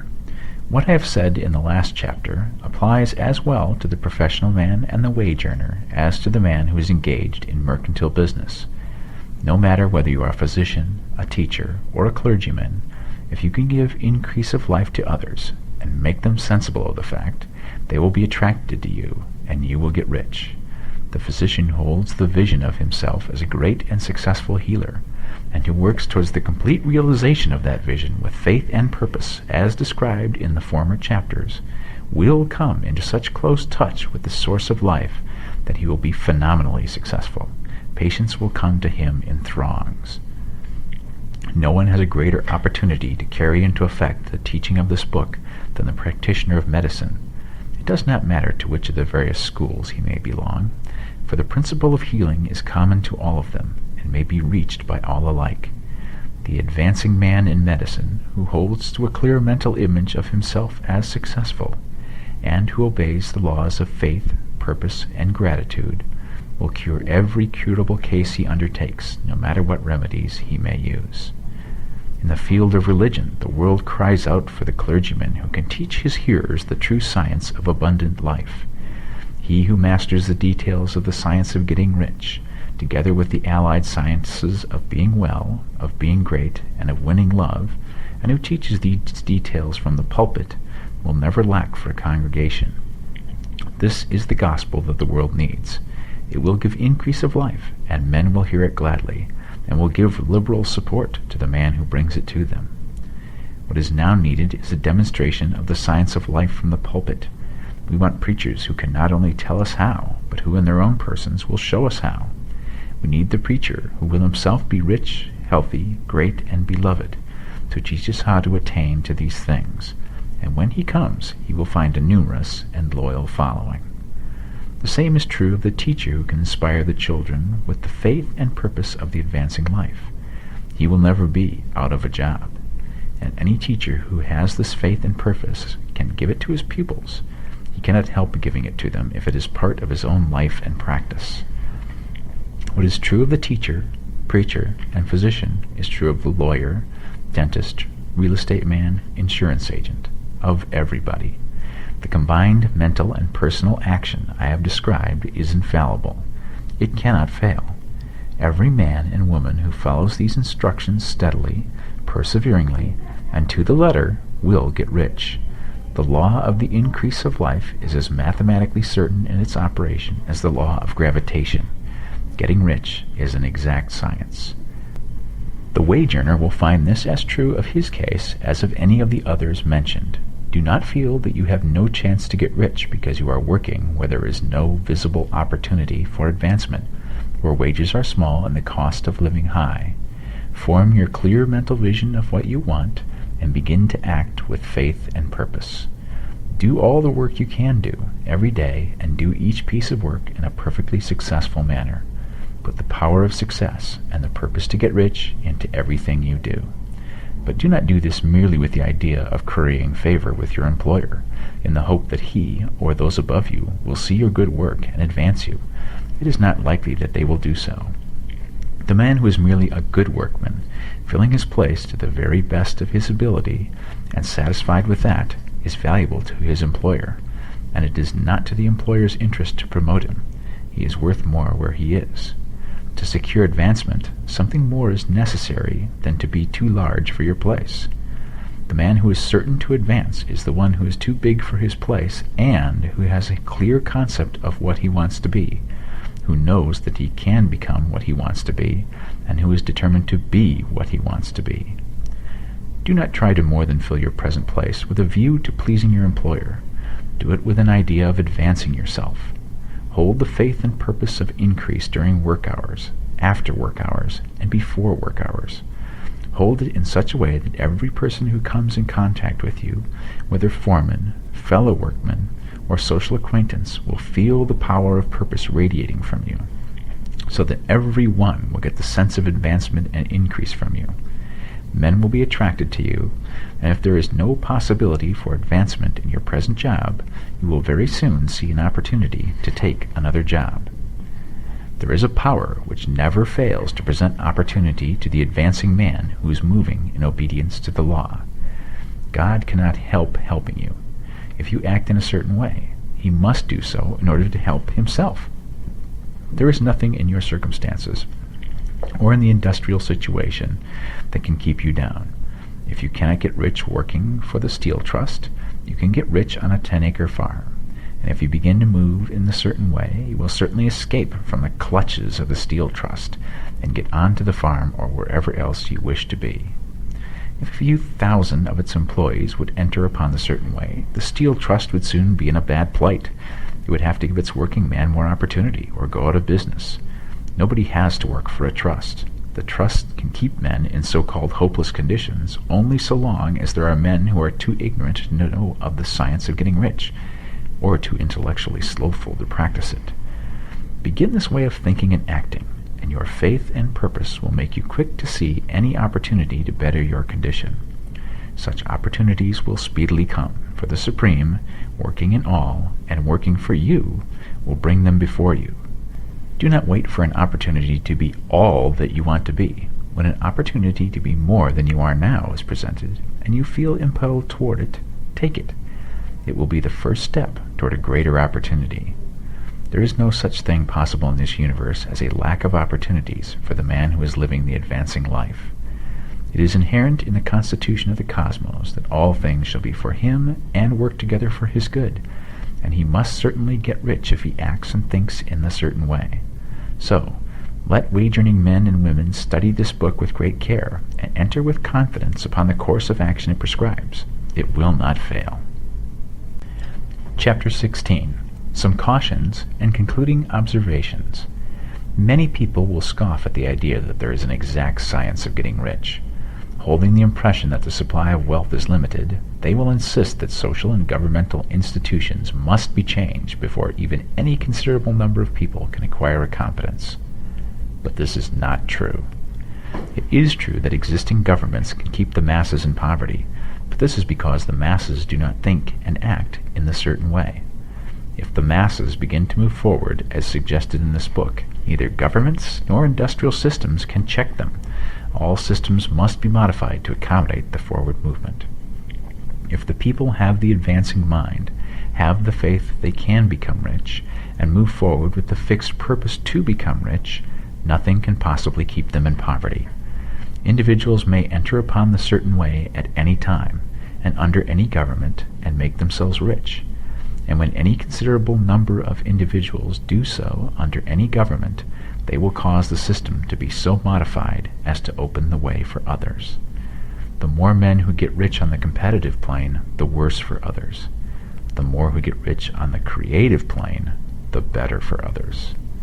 The economic salvation of the masses can only be accomplished by getting a large number of people to practice the scientific methods set down in this book and become rich. These will show others the way and inspire them with a desire for real life, with the faith that it can be attained, and with the purpose to attain it. For the present, however, it is enough to know that neither the government under which you live nor the capitalistic or competitive system of industry can keep you from getting rich. When you enter upon the creative plane of thought, you will rise above all these things and become a citizen of another kingdom. But remember that your thought must be held upon the creative plane. You are never for an instant to be betrayed into regarding the supply as limited, or into acting on the moral level of competition. Whenever you do fall into old ways of thought, correct yourself instantly, for when you are in the competitive mind, you have lost the cooperation of the mind of the whole. Do not spend any time in planning as to how you will meet possible emergencies in the future, except as the necessary policies may affect your actions today. You are concerned with doing today's work in a perfectly successful manner, and not with emergencies which may arise tomorrow. You can attend to them as they come. Do not concern yourself with questions as to how you shall surmount obstacles which may loom upon your business horizon, unless you can see plainly that your course must be altered today in order to avoid them. No matter how tremendous an obstruction may appear at a distance, you will find that if you go on in a certain way, it will disappear as you approach it, or that a way over, through, or around it will appear. No possible combination of circumstances can defeat a man or woman who is proceeding to get rich along strictly scientific lines. No man or woman who obeys the law can fail to get rich, any more than one can multiply 2 by 2 and fail to get 4. Give no anxious thought to possible disasters, obstacles, panics, or unfavorable combinations of circumstances. It is time enough to meet such things when they present themselves before you in the immediate present, and you will find that every difficulty carries with it the wherewithal for its overcoming. Guard your speech. Never speak of yourself, your affairs, or of anything else in a discouraged or discouraging way. Never admit the possibility of failure, or speak in a way that infers failure as a possibility. Never speak of the times as being hard, or of business conditions as being doubtful. Times may be hard, and business doubtful for those who are on the competitive plane, but they can never be so for you. You can create what you want, and you are above fear. When others are having hard times and poor business, you will find your greatest opportunities. Train yourself to think of and to look upon the world as something which is becoming, which is growing, and to regard seeming evil as being only that which is undeveloped. Always speak in terms of advancement. To do otherwise is to deny your faith, and to deny your faith is to lose it. Never allow yourself to feel disappointed. You may expect to have a certain thing at a certain time, and not get it at that time, and this will appear to you like failure. But if you hold to your faith, you will find that the failure is only apparent. Go on in a certain way, and if you do not receive that thing, you will receive something so much better that you will see that the seeming failure was really a great success. A student of this science had set his mind on making a certain business combination which seemed to him at the time to be very desirable, and he worked for some weeks to bring it about. When the crucial time came, the thing failed in a perfectly inexplicable way. It was as if some unseen influence had been working secretly against him. He was not disappointed. On the contrary, he thanked God that his desire had been overruled, and went steadily on with a grateful mind. In a few weeks, an opportunity so much better came his way that he would not have made the first deal on any account, and he saw that a mind which knew more than he knew had prevented him from losing the greater good by entangling him with the lesser. That is the way every seeming failure will work out for you, if you keep your faith, hold to your purpose, have gratitude, and do every day all that can be done that day, doing each separate act in a successful manner. When you make a failure, it is because you have not asked for enough. Keep on, and a larger thing than you are seeking will certainly come to you. Remember this. You will not fail because you lack the necessary talent to do that which you wish to do. If you go on as I have directed, you will develop all the talent that is necessary to the doing of your work. It is not within the scope of this book to deal with the science of cultivating talent, but it is as certain and simple as the process of getting rich. However, do not hesitate or waver for fear that when you come to any certain place you will fail for lack of ability. Keep right on, and when you come to that place, the ability will be furnished to you. The same source of ability which enabled the untaught Lincoln to do the greatest work in government ever accomplished by a single man is open to you. You may draw upon all the mind there is for wisdom to use in meeting the responsibilities which are laid upon you. Go on in full faith. Study this book. Make it your constant companion until you have mastered all the ideas contained in it. While you are getting firmly established in this faith, you will do well to give up most recreations and pleasure, and to stay away from places where ideas conflicting with these are advanced in lectures or sermons. Do not read pessimistic or conflicting literature, or get into arguments upon the matter. Do very little reading outside of the writers mentioned in the preface. Spend most of your leisure time in contemplating your vision and in cultivating gratitude and in reading this book. It contains all you need to know of the science of getting rich, and you will find all the essentials summed up in the following chapter. Chapter 17. Summary of the Science of Getting Rich. There is a thinking stuff from which all things are made, and which, in its original state, permeates, penetrates, and fills the interspaces of the universe. A thought in this substance produces the thing that is imaged by the thought. Man can form things in his thought, and by impressing his thought upon formless substance can cause the thing he thinks about to be created. In order to do this, man must pass from the competitive to the creative mind. Otherwise he cannot be in harmony with the formless intelligence, which is always creative and never competitive in spirit. Man may come into full harmony with the formless substance by entertaining a lively and sincere gratitude for the blessings it bestows upon him. Gratitude unifies the mind of man with the intelligence of substance, so that man's thoughts are received by the formless.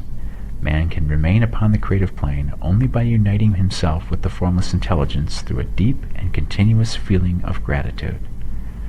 Man must form a clear and definite mental image of the things he wishes to have, to do, or to become, and he must hold this mental image in his thoughts while being deeply grateful to the Supreme that all his desires are granted to him.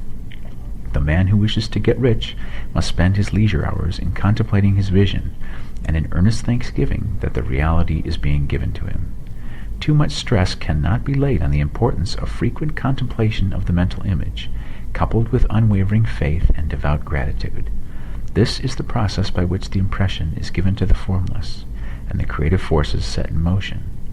The creative energy works through the established channels of natural growth and of the industrial and social order. All that is included in his mental image will surely be brought to the man who follows the instructions given above, and whose faith does not waver. What he wants will come to him through the ways of established trade and commerce. In order to receive his own when it shall come to him, man must be active, and this activity can only consist in more than filling his present place.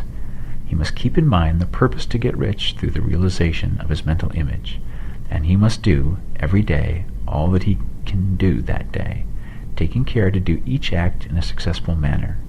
He must give to every man a use value in excess of the cash value he receives, so that each transaction makes for more life, and he must so hold the advancing thought that the impression of increase will be communicated to all with whom he comes in contact. The men and women who practice the foregoing instructions will certainly get rich, and the riches they receive will be in exact proportion to the definiteness of their vision, the fixity of their purpose, the steadiness of their faith, and the depth of their gratitude. The end.